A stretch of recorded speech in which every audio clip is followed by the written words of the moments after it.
Hello students, welcome back to unknown ideas का चैनल। तो आज हम करने जा रहे हैं मैथ्स वन में वीक 1 से लेकर वीक 4 का वन शॉट। कुछ चीज़ें मैं पहले क्लियर आउट करना चाह रही हूँ। देखो, ये यहाँ पे मैं वीक 1 से लेकर वीक 4 का वन शॉट करवा रही हूँ, यानी कि इसमें बहुत ज़्यादा डिटेल्ड क्वेश्चन प्रैक्टिस जो रहेगी वो नहीं रहेगी। डिटेल सीरीज़ ऑलरेडी चैनल पर अपलोडेड है, तो आप लोग चाहो तो वो भी देख सकते हो। ऑल्सो एक चीज़ मेरी गुजारिश रहेगी कि आप लोग जब ये वन शॉट कंप्लीट कर रहे हो तो जस्ट इसके बाद जो प्रीवियस दिन का हमारा लाइव क्लास हुआ था प्रैक्टिस सेशन पे, आप लोग प्लीज़ उस प्रैक्टिस सेशन को देख लेना, क्योंकि यहाँ पे मैं पूरी थ्योरी कवर करवा रही हूँ। ठीक है, मैं थ्योरी कवर करवा रही हूँ, फॉर्मूलेज जितने वो सारी चीज़ें समझाऊंगी, और मैं ये बताऊंगी कि अगर ये टॉपिक आप पढ़ रहे हो तो इसके क्वेश्चंस कैसे आ रहे हैं। ठीक है, मैंने 5 साल का PYQ एनालाइज किया है, क्रैश कोर्स में मैंने 5 साल के PYQs करवाया है, सो आई हैव द आइडिया कि कैसे क्वेश्चंस आ रहे हैं, किस टॉपिक से कैसे क्वेश्चंस बन रहे हैं। तो मैं वो सारी चीज़ें बताऊंगी कि एग्ज़ाम में आपको क्वेश्चन को अप्रोच कैसे करना है, अगर आप एक टॉपिक को पढ़ रहे हो तो उस टॉपिक के क्वेश्चंस को कैसे अप्रोच करो एग्ज़ाम में, एंड ऑल ऑफ दैट। तो यहाँ पे मैं पूरा थ्योरी कवर करवा रही हूँ, ऐसा नहीं कि हम बिल्कुल क्वेश्चंस नहीं करेंगे, हम क्वेश्चंस करेंगे जहाँ जहाँ नीडेड है वहाँ वहाँ, and rest it's a mandatory कि आप ये देखने के बाद प्रैक्टिस सेशन ज़रूर से ज़रूर देखो। और मैं बता रही हूँ, अगर आपकी प्रिपरेशन अभी तक भी कुछ नहीं हुई है देन स्टिल बहुत ज़्यादा अच्छी हो सकती है। आप ये वन शॉट कवर करो, देन प्रैक्टिस सेशन में मैंने क्वेश्चंस जो करवाए हैं उनको अच्छे से देख लो, खुद से सॉल्व कर लो, बहुत अच्छे मार्क्स आ जाएंगे। एटलीस्ट बहुत अच्छे नहीं तो कम से कम अच्छे मार्क्स तो ज़रूर आ जाएंगे। सो चलिए स्टार्ट करते हैं। तो देखो, वीक 1 में वैसे तो हमारे पास सबसे पहला टॉपिक जो है वो नंबर्स है। हम natural numbers, rational numbers and teachers पढ़ते हैं। तो अभी के लिए एक काम करो, हम बस नोटेशंस देख लेते हैं। ठीक है, ये चीज़ याद रखना कि नोटेशंस किसकी क्या क्या है। नेचुरल नंबर का नोटेशन होता है हमारे पास ये, देन इंटीजर्स का नोटेशन होता है ये, एंड देन ये हो गया हमारे पास रैशनल नंबर का इंटीजर नोटेशन। ठीक है, natural numbers, then integer, and then rational number. ठीक है, अभी के लिए बस इतना समझ लो। ऑल्सो एक हमारे पास GCD का कॉन्सेप्ट था। जैसे मान लो अगर मैं लिख रही हूँ GCD 12,36, तो GCD का सिंपल मतलब होता है HCF। ठीक है, कहीं पे भी अगर क्वेश्चन में ऐसे मैंशन हो GCD, तो GCD का मतलब क्या होता है, इनका हाईएस्ट कॉमन फैक्टर। तो आप 12 के फैक्टर्स लिख लो, 36 के फैक्टर्स लिख लो, दोनों में मैच कर दो, जो जो कॉमन कॉमन नंबर्स हैं उनको मल्टीप्लाई कर दो, तो हमारे पास GCD आ जाएगा। ठीक है, तो ये था फर्स्ट पार्ट में वीक 1 का। नेक्स्ट इसके बाद जो मोस्ट इंपॉर्टेंट टॉपिक्स हैं, मैं बस वो सारी चीज़ें कवर कर रही हूँ, ये डिटेल सीरीज़ नहीं है, मैं बार बार बता रही हूँ। उसके बाद है हमारे पास सेट थ्योरी। ठीक है, तो पहले तो समझते हैं कि हमारे पास सेट्स होता क्या है। तो सेट्स होता है हमारे पास a collection of object. Set is a collection of object, और मैथमेटिकली हमारे पास क्या हो जाएगा, कलेक्शन ऑफ नंबर्स। ठीक है,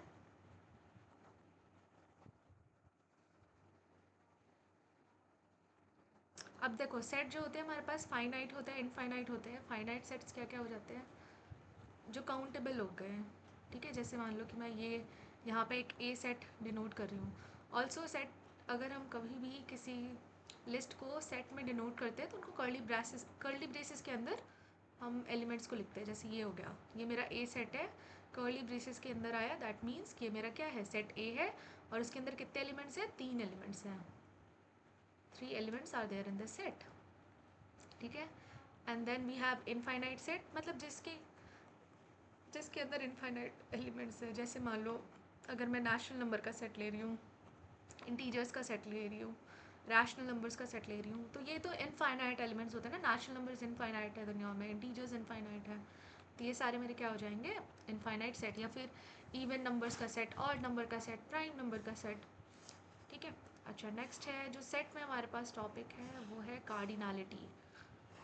कार्डिनलिटी का मतलब सिंपली हो गया number of elements present in a set.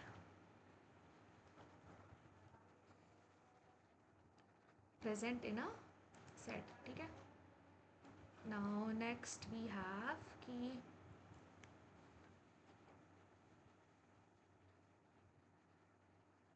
देखो, अब है हमारे पास सबसेट का टॉपिक।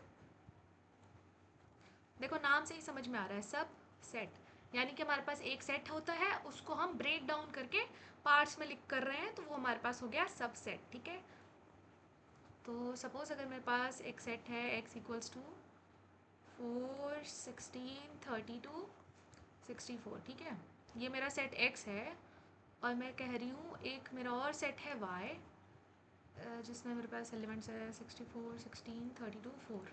ठीक है, अब देखो x के जितने भी एलिमेंट्स हैं वो सारे एलिमेंट्स y पे भी है, तो मैं क्या कह सकती हूँ कि x जो है वो सबसेट है y का।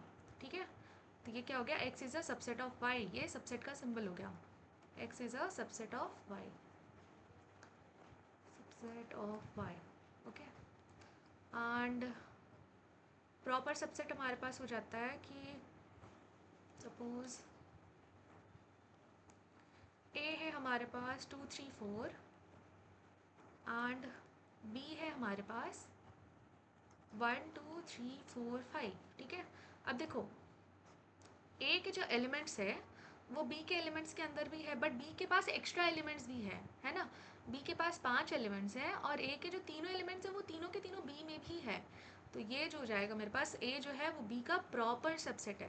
प्रॉपर सबसेट में क्या होता है कि अब देखो ये सबसेट तो है इसका, लेकिन प्रॉपर सबसेट क्यों कह रहे हैं, क्योंकि ए की जो कार्डिनलिटी है वो बी से इक्वल नहीं है। यहाँ पे देखो x की कार्डिनलिटी y के कार्डिनलिटी से इक्वल थी, और दूसरी चीज़ ये कि x के सारे एलिमेंट्स y के सारे एलिमेंट्स के साथ मैच कर रहे थे, तो ये सिर्फ सबसेट हो जाएगा। लेकिन देखो यहाँ पे a जो है वो b के इक्वल नहीं है, so therefore it is a proper subset, it is a proper subset. Next है हमारे पास पावर सेट। पावर सेट, तो देखो पावर सेट क्या होता है कि अगर मान लो कि आपके पास सेट ए है 2, 3, 4, तो पावर सेट हो गया कि आप इसके कितने सबसेट्स बना सकते हो, और उन सबसेट्स का पूरा जो कैसे उन सबसेट्स का पूरा जो कलेक्शन हो गया ना, वो हो गया हमारे पास पावर सेट। ठीक है, तो देखो पावर सेट हम कैसे बनाते हैं, यहाँ पे एक शॉर्टकट फॉर्मूला तो हो गया कि अगर आपको मान लो कभी भी पूछे कि सेट ए के कितने सबसेट्स बनेंगे, तो उसका फॉर्मूला होता है हमारे पास 2 टू द पावर n। तो यहाँ पे देखो 3 एलिमेंट्स है, तो 2 टू द पावर हो गया 3, दैट मीन्स इसके हम 8 सबसेट बना सकते हैं। पावर सेट जब भी बनाओ तो सबसे पहले तो हमारे सेट के अंदर रहता है एम्प्टी सेट, एंड देन आप इंडिविजुअल एलिमेंट्स लेते हो। 2 एक अलग सेट में आ गया, 3 अलग सेट में आ गया, 4 अलग सेट में आ गया, देन 2, 3, देन 3, 4, 2, 4, एंड देन 2, 3, 4, पूरा का पूरा सेट। ये हो गया मेरा पावर सेट। ओके, अच्छा नेक्स्ट है हमारे पास सेट रिप्रेजेंटेशन। सेट्स को हम किस वे में रिप्रेजेंट कर सकते हैं, सेट रिप्रेजेंटेशन। तो देखो सेट रिप्रेजेंटेशन पहला तो होता है हमारे पास सेट बिल्डर फॉर्म में, तो set builder form, set builder form हो गई, जैसे हमारे पास मान लो ये एक ए सेट है, कर्ली ब्रेसेस ऑन किए, मतलब कि ये सेट है x।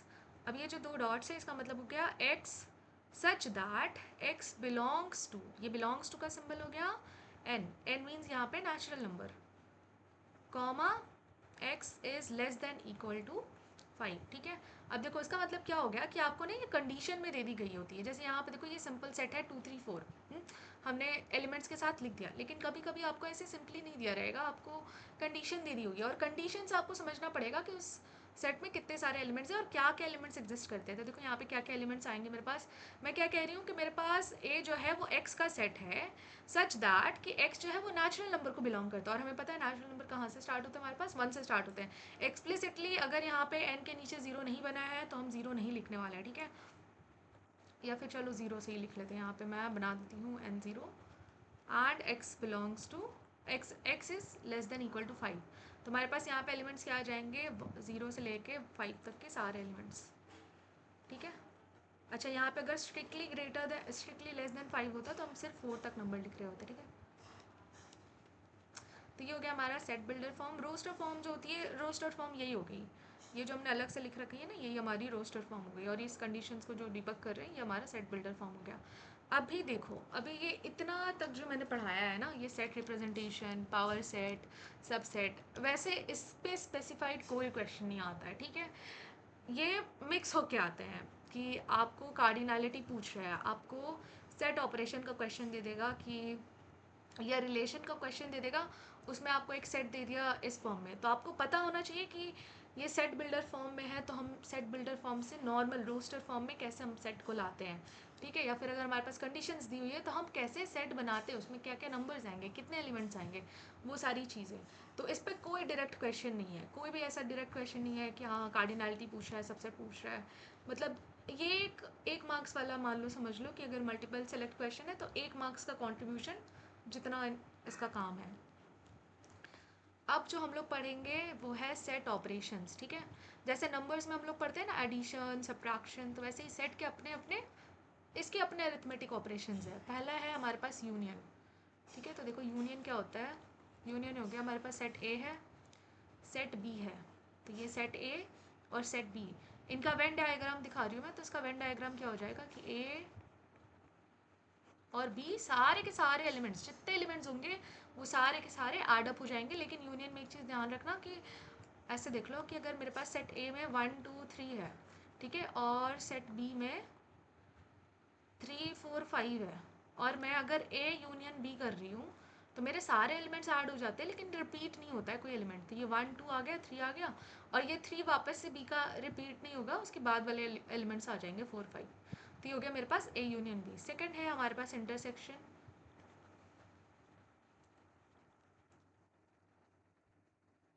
तो देखो इंटरसेक्शन क्या होता है कि ये सेट ए मेरे पास, ये सेट बी है मेरे पास, तो इनके जो कॉमन एलिमेंट्स हो गए वो आते हैं हमारे इंटरसेक्शन में, ठीक है। तो ए इंटरसेक्शन बी का, ये इंटरसेक्शन का सिंबल है, और ये हो जाएगा, अगर इस सेट की बात करें तो देखो कॉमन एलिमेंट क्या है, 3 है, तो 3 आ गया हमारा इंटरसेक्शन, ठीक है। एंड थर्ड है हमारे पास डिफरेंस या सेट माइनस।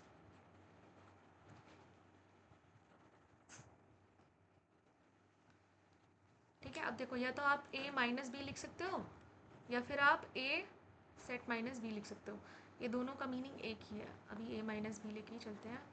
ये देखो अगर मैं ए माइनस बी लिख रही हूँ, यानी ए के सारे एलिमेंट्स जो कि बी में नहीं है, और इनके कॉमन एलिमेंट्स भी हट जाते हैं, ठीक है। जैसे मान लो ये सेट ए है, ये सेट बी है, तो मैं क्या कह रही हूँ कि ए के सारे एलिमेंट्स, लेकिन ए और बी का कॉमन पार्ट हट जाता है और बी का कोई भी एलिमेंट नहीं आता है।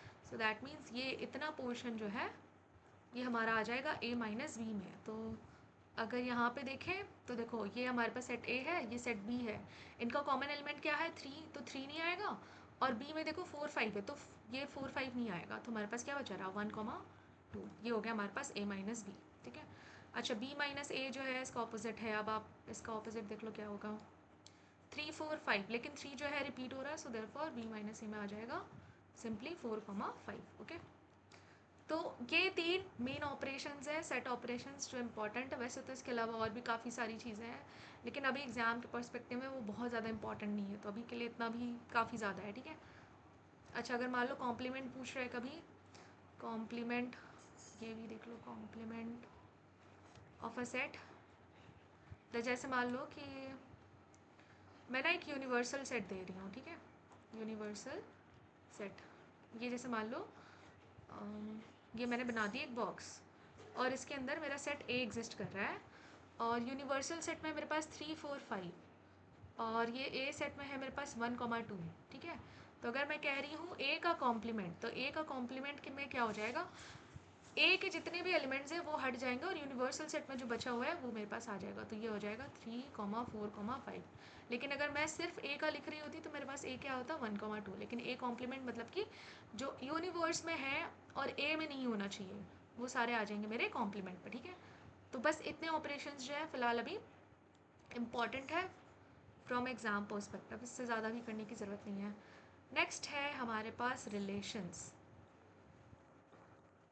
रिलेशंस, अब देखो मैं बार बार बता रही हूँ कि सेट थ्योरी का ऐसे सिंगल क्वेश्चन नहीं आता है, मैंने 5 साल के PYQs जितने देखे हैं उसमें हमारे पास मिक्स्ड में क्वेश्चन आया था, मतलब रिलेशंस के क्वेश्चन से। इवन जो मैं आपको कह रही हूँ प्रैक्टिस सेशन देखने के लिए, आप उस पर भी देखोगे तो देखना कि मिक्स किए हुए हैं रिलेशंस के साथ, जो है सेट मिक्स कर दिया गया है और फिर क्वेश्चन आया है। डायरेक्टली कोई क्वेश्चन नहीं है। अच्छा नहीं, एक मिनट, रिलेशंस के पहले और एक चीज़ जो रह गई वो है हमारे पास inclusion exclusion principle. Inclusion exclusion principle, और ये बहुत इंपॉर्टेंट टॉपिक है, बहुत इंपॉर्टेंट टॉपिक है। 5 PYQs में से पांचों के पांचों PYQ में एक क्वेश्चन तो कम से कम रहा ही रहा है इंक्लूजन एक्सक्लूजन प्रिंसिपल पे, जितने मैंने करवाए हैं। ठीक है, तो इंक्लूजन एक्सक्लूजन प्रिंसिपल क्या होता है कि अगर आपके पास मान लो ए यूनियन बी गिवन है। अब देखो, जो मैंने कार्डिनैलिटी पढ़ाई थी ना, तो कार्डिनैलिटी को डिनोट करने के लिए हम ऐसे मॉड का सिंबल बना सकते हैं, या फिर हम सिंपली इसको एन और ब्रैकेट के अंदर ए यूनियन बी इससे डिनोट कर सकते हैं। तो ए यूनियन बी का फॉर्मूला है कि cardinality of A union B is equals to cardinality of A plus cardinality of B minus cardinality of A intersection B. ठीक है, ये हो गया फॉर 2 सेट्स। अगर क्वेश्चन में 2 सेट्स गिवन है तो तब हम ये फॉर्मूला यूज़ करेंगे, और अगर हमारे पास 3 सेट गिवन है तो हम यूज़ करेंगे A union B union C, cardinality of A plus cardinality of B plus cardinality of C.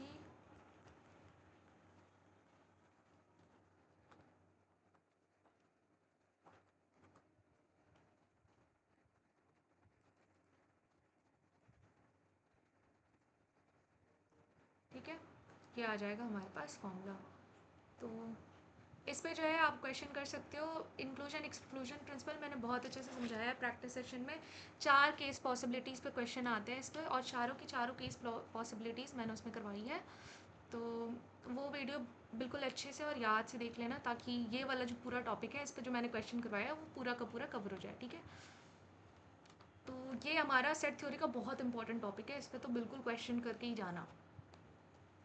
Next है हमारे पास रिलेशंस।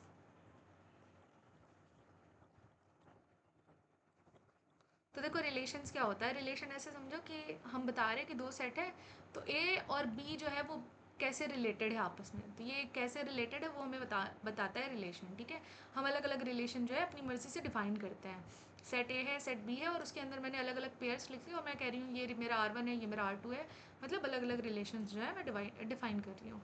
सो सपोज, अच्छा रिलेशंस के पहले भी हम इसको पढ़ लेते हैं, कार्टेशियन प्रोडक्ट। कार्टेशियन प्रोडक्ट क्या होता है? कार्टेशियन प्रोडक्ट का मतलब सिंपली हो गया जोड़ियाँ बनाना। जोड़ियाँ बनाना। आपके पास सेट ए दे दिया है 1 2 3, ठीक है, और आपको एक सेट बी मिल गई ए कॉमा बी। ठीक है, आपको इसकी जोड़ियाँ बनानी है, तो आप पहले 1 की जोड़ी, देखो कार्टेशियन प्रोडक्ट का जो नोटेशन होता है ये हम इसको ऐसे लिखते हैं ए क्रॉस बी। ठीक है, ये हो गया हमारा नोटेशन। अब देखो इसकी जोड़ियाँ पता है कैसे बनेगी। 1 को पहले ए के साथ जोड़ी बना दो, फिर 1 के बी के साथ बना लो। अब यहाँ पे क्या बचा रहा, अब 1 का तो दोनों के साथ जोड़ी बन गया, तो 1 का काम खत्म। अब 2 के साथ बना लो, 2 का ए के साथ, देन 2 का बी के साथ, देन 2 का काम खत्म। अब 3 का बना लो, 3 का ए के साथ एंड 3 का बी के साथ। ये हो गया हमारे पास कार्टेशियन प्रोडक्ट रेडी। ठीक है, अब यही इसी पे ना हमारे रिलेशंस डिफाइंड हो जाते हैं कि मैं यहाँ पे एक R1 लिख लूँगी और मैं इसमें से कोई भी रैंडम 3 सेट जो है पिक कर ले रही। अब ये इंपॉर्टेंट नहीं है कि ये मैंने सेट क्यों पिक किया, किस रीज़न से पिक किया, बस मैं ये कह रही हूँ कि कुछ ना कुछ रीज़न है जिसकी वजह से मैंने यहाँ पे एक R1 रिलेशन जो है डिफाइन कर दिया है। अब आपको यहाँ पे चेक करके बताना होता है कि अच्छा ये सिमेट्रिक है, ये रिफ्लेक्सिव है, मतलब इसकी प्रॉपर्टीज़ बतानी होती है। ठीक है, मतलब अभी आपको बन जानी है जजमेंटल आंटी, और आपको यहाँ पे सेट को देख के समझाना है कि जज करना है कि अच्छा ये कैसा है या कैसा नहीं है। ठीक है, तो अभी देखो जज हम किस बेसिस पे करते हैं। 3 चीज़ों पे हम जज करते हैं। पहला तो है हमारे पास रिफ्लेक्सिव, दूसरा हमारे पास सिमेट्रिक, और तीसरा है हमारे पास ट्रांजिटिव। ठीक है, देखो रिफ्लेक्सिव के केस में हम क्या करते हैं। रिफ्लेक्सिव हो गया हमारे पास कि ये देखो सेट ए मेरा 1 2 3 है ना, तो रिफ्लेक्सिव अगर मैं कह रही हूँ कि इस रिलेशन में रिफ्लेक्सिव होना चाहिए, दैट मीन्स, या फिर मैं कह सकती हूँ कि ये जो R1 है मेरा रिफ्लेक्सिव होगा तभी जब मेरे पास यहाँ पे जितने एलिमेंट्स हैं, 3 एलिमेंट्स है ना, तो तीनों के मिरर इमेजेस वाले पेयर्स होने चाहिए, जैसे कि 1 का मिरर इमेज क्या होगा, 1 ही होगा, राइट। तो इसका पेयर होना चाहिए, 2 का 2 के साथ ही होगा, 3 का 3 के साथ होना चाहिए। ये हो जाएगा हमारे पास रिफ्लेक्सिव रिलेशन, ठीक है। तो ये हो गया हमारा रिफ्लेक्सिव रिलेशन। अच्छा, और ध्यान देना एक चीज़ का कि जब मैं कह रही हूँ कि अगर 3 है, 3 नंबर्स है सेट ए में, तो तीनों का ऐसे मिरर इमेज एग्जिस्ट करना चाहिए। सपोज अगर ऐसा क्वेश्चन है जिसमें 1,1 है, 2,2 है, बस इतना है, ठीक है। बस आपको मान लो एक सेट में ये इतना गिवन है और आपसे पूछ रहा है कि क्या ये रिफ्लेक्सिव है या नहीं है, तो गलती से भी वहाँ रिफ्लेक्सिव पर टिक करके मत आना। रिफ्लेक्सिव का मतलब ही यही है कि सेट पे जितने एलिमेंट्स होंगे उन सब के लिए जो है एग्जिस्ट करना चाहिए। अगर एक के लिए भी एग्जिस्ट नहीं करता तो ये मेरा रिफ्लेक्सिव रिलेशन नहीं है। आइडेंटिटी कह सकते हैं, सिमेट्रिक कह सकते हैं, लेकिन ये मेरा रिफ्लेक्सिव रिलेशन नहीं है, ठीक है। अब आते हैं सिमेट्रिक पे। तो देखो सिमेट्रिक को चेक करना है ना, तो कुछ नहीं करो कि अगर मान लो ऐसे ए कॉमा बी मैंने ले लिया, एक मेरे पास कार्टेशियन प्रोडक्ट का पेयर, तो इसका उल्टा कर दो, ये ए कॉमा बी को बी कॉमा ए बना लो। तो अगर ये ए कॉमा बी का बी कॉमा ए एग्जिस्ट करता है, जैसे मान लो यहाँ पे 1 कॉमा ए है, ठीक है, तो इसका अगर मैं इसको मैं पूरा रिवर्स कर दूंगी तो मेरे पास क्या बन गया, ए कॉमा 1। तो अगर एक रिलेशन के अंदर 1 कॉमा ए और ए कॉमा 1 दोनों के दोनों अगर एग्जिस्ट करते हैं तो मैं कह दूंगी सिमेट्रिक। अब देखो इस पे आते हैं। अगर मान लो यहाँ पे 1 कॉमा 1 है, ठीक है, मैंने एक को मान लिया ए, एक को मान लिया बी, अब इसका ऑपोजिट यानी क्या होगा, इसका ऑपोजिट हो जाएगा हमारे पास अगेन 1 कॉमा 1। सो देयरफॉर ये मेरे पास क्या हो जाएगा, सिमेट्रिक रिलेशन कहलाएगा, ठीक है। तो कुछ नहीं, बस इसको ऑपोजिट चेक लेना। ट्रांजिटिव क्या हो गया कि अगर ए जो है वो बी से रिलेटेड है और बी जो है वो सी से रिलेटेड है, if A is related to B and B is related to C, then A should be related to C. यानी कि 1 कॉमा ए है, तो अब इसको ए मान लो, इसको बी मान लो, तो ए कॉमा अगर 3 है तो 1 कॉमा 3 एग्जिस्ट करना चाहिए एक ही रिलेशन के अंदर। ये तीनों की तीनों चीज़ अगर मेरे पास ए के रिलेशन में एग्जिस्ट करी है, क्या कि A is related to B and B is related to C, then A is also related to C. अगर ये तीनों के तीनों पेयर्स जो है एक सिंगल रिलेशन में एग्जिस्ट करते हैं तो हम कहते हैं कि ये ट्रांजिटिव रिलेशन है मेरा, ठीक है। तो ये तो हो गया हमारे पास रिलेशंस का टॉपिक। अगेन इस पे हमारे पास क्वेश्चन है काफ़ी, तो क्वेश्चंस आप प्रैक्टिस सेशन में जाके इसके जस्ट बाद प्रैक्टिस सेशन को जाओ, ओपन करो और क्वेश्चंस देखोगे तो मैंने इसमें क्वेश्चंस करवाए हैं। ऑल्सो प्रैक्टिस सेशन का जो शुरू का आएगा 10-20 मिनट्स है, उसमें मैंने फॉर्मूलाज करवाए हैं। फॉर्मूलाज आपके इसी वीडियो में कवर हो जा रहे हैं, तो उस पोर्शन को स्किप करके डायरेक्ट जो क्वेश्चन सॉल्विंग वाला पार्ट है वहाँ से स्टार्ट कर सकते हो वीडियो देखना। नेक्स्ट हमारे पास हो गया फंक्शंस। अब देखो फंक्शंस क्या होते हैं। अच्छा हाँ, और एक चीज़, अगर कोई रिलेशन जो है वो तीनों है, मतलब कि अगर कोई रिलेशन आपको मान लो कोई R1 डिफाइंड है और अगर वो तीनों है, यानी कि अगर वो रिफ्लेक्सिव भी है, सिमेट्रिक भी है और अगर ट्रांजिटिव ही है, तो वो हमारा इक्विवेलेंस रिलेशन बन जाता है। हम क्या कह सकते हैं कि वो एक इक्विवेलेंस रिलेशन है, ओके। अब हम आते हैं दूसरे टॉपिक पे। दूसरा टॉपिक है हमारा फंक्शंस, और ये आखिरी टॉपिक है इस वीक 1 का हमारा, ठीक है। अब देखो फंक्शंस क्या होते हैं। फंक्शंस को समझ लो एक मशीन, ये एफ एक्स जो है मेरा एक मशीन है। इस मशीन पे आप कुछ इनपुट डालते हो तो आप पे कुछ एक आउटपुट आता है जो हमारा वाई का वैल्यू हो जाता है। As simple as that. आप क्या डाल रहे हो, एक इनपुट डाल रहे हो तो आपके पास एक आउटपुट आ रही है, ठीक है। इतनी सी बात है। अब ये हमारा डिफाइन करता है कि कैसा इनपुट और कैसा आउटपुट है, ठीक है। सपोज कि ऐसे चिप्स बनाने वाली मशीन है, तो उसमें अगर आपने आलू डाले तो आपको क्या मिलेंगे, आलू के चिप्स मिलेंगे आउटपुट पे, राइट। तो आपने आलू डाले तो आपको आलू के चिप्स मिले, तो आपका इनपुट अगर एक है और उसका आउटपुट भी एक आ रहा है, ठीक है। अगेन आपने अगर इसमें बनाना डाला तो आपको बनाने के चिप्स आ रहे हैं। तो अगेन अगर आपका आउटपुट एक है और आपके इनपुट एक है और आउटपुट भी एक आ रहा है, तो ये हो जाएगा हमारे पास 1-1 फंक्शन। मतलब कि अलग अलग इनपुट पे अलग अलग आउटपुट एग्जिस्ट करता है। फॉर एग्जाम्पल कि एफ एक्स इक्वल्स टू, अगर मैं लिख रही हूँ -2x, अब देखो इसमें अगर मैं एफ की वैल्यू, एक्स की वैल्यू 1 डाल रही हूँ, एक्स मेरा 1 क्या हो गया इनपुट, अगर मैं ये इनपुट डाल रही हूँ तो मेरे पास आउटपुट क्या आएगा, -2 × 1, दैट इज़ -2। और अगर मैं यहाँ पे -1 डाल रही हूँ तो मेरे पास क्या आंसर आ जाएगा, -2 × -1, मेरे पास आ गया 2। तो अलग अलग इनपुट मेरे पास अलग अलग आउटपुट दे रहे हैं, तो ये हो गया मेरा 1-1 फंक्शन, ठीक है। अच्छा, देन वी हैव, ऐसा मान लो ऐसे फंक्शंस होते हैं जहाँ पे हमारे पास जो इनपुट है वो तो अलग अलग है लेकिन हमारे पास आउटपुट सेम आ रहा है। जैसे अगर मैं लिख रही हूँ f x equals to x square, इस पे आप एफ माइनस टू लेके देखो और एफ पॉजिटिव टू लेके देखो, हमारे पास क्या आएगा, फोर ही आएगा। तो हमारे पास इनपुट जो है वो भले अलग अलग है लेकिन हमारे पास आउटपुट क्या आ रही है, एक आ रही है। ऐसे समझ लो कि मेरे को एक्सपेरिमेंट करना हो तो मैंने बनाना और आलू जो है दोनों को मिक्स करके मैंने कॉम्बो चिप्स जो है समथिंग लाइक दैट मेरे को बनाना है। तो मैंने दो अलग अलग इनपुट डाले लेकिन आउटपुट क्या आ रहा है मेरे पास, तो चिप्स बन के आ रही है ना। एक सिंगल पैकेट जो है मेरे पास चिप्स बन के आ रहा है, तो वो मेरा हो गया आउटपुट। इसको हम कहते हैं मेनी टू वन फंक्शन। ठीक है, मेनी टू वन फंक्शन। अब देखो डोमेन और रेंज पे आते हैं। डोमेन हो गया कि कितने सारे इनपुट आप ले सकते हो, क्या क्या इनपुट ले सकते हो। जैसे अब चिप्स बनाने वाली जो मशीन है उसकी लिमिट होगी, है ना। आप उसमें वेजिटेबल्स डाल सकते हो तो चिप्स बन सकती है। आप मतलब जो भी हो, आपको रॉ फॉर्म में पहली बात तो कुछ ना कुछ डालना पड़ेगा। एंड वो रॉ क्या होनी चाहिए, रॉ वेजिटेबल ही होनी चाहिए, क्योंकि फ्रूट्स में तो काफ़ी पानी होता है। तो अगर आप उसको चिप्स की मशीन में डालोगे तो वो तो वैसे ही ड्राई आउट हो जाएंगे, राइट। तो ये चीज़ समझना अभी कि एक लिमिटेशन हो गई कि आप जो इनपुट भी डाल रहे हो चिप्स के लिए, तो एक लिमिटेशन है। ऐसा हो सकता है कि क्या आप चावल के दाने डाल रहे हो और चावल के चिप्स बन जाए, नहीं बनेंगे ना, राइट। तो एक जो लिमिटेशन आ गई कि आप कितने इनपुट डाल सकते हो, ये हो गया हमारा डोमेन। ठीक है, इस फंक्शन में जैसे f x equals to x square है, इसमें देखो इसका डोमेन पता है क्या हो सकता है कि रियल नंबर पे जितने जितने नंबर्स एग्जिस्ट करते हैं रियल नंबर पे, वो सारे के सारे नंबर्स हम इसमें डाल सकते हैं इनपुट पे।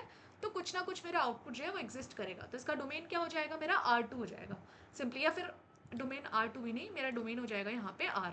ठीक है, पहले ये तो हो गई डोमेन की बात।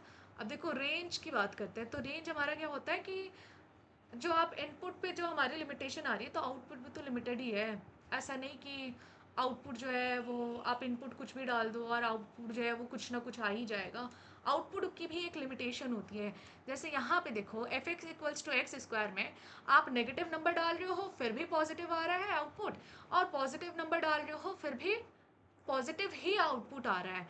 तो इसका आर जो है ये डोमेन हो गया। ठीक है, आर क्या, इसमें इवन आप इंटीजर्स डालो ना, इंटीजर्स में तो नेगेटिव पॉजिटिव दोनों नंबर्स होते हैं, है ना। तो इसकी डोमेन क्या हो गई, ये इंटीजर्स हो गई या रियल नंबर हो गई। लेकिन जो इसका रेंज है, set of all possible outputs, इसका रेंज क्या है, सिर्फ पॉजिटिव नंबर है, सिर्फ नेचुरल नंबर है। समझ आया, मतलब इसमें आप कितना भी बड़ा से बड़ा नेगेटिव नंबर डाल लो, आपके पास पॉजिटिव आउटपुट ही आने वाला है। तो ये इसका रेंज क्या हो गया, नेचुरल नंबर। तो रेंज और डोमेन जो है ये इंपॉर्टेंट टॉपिक्स थे।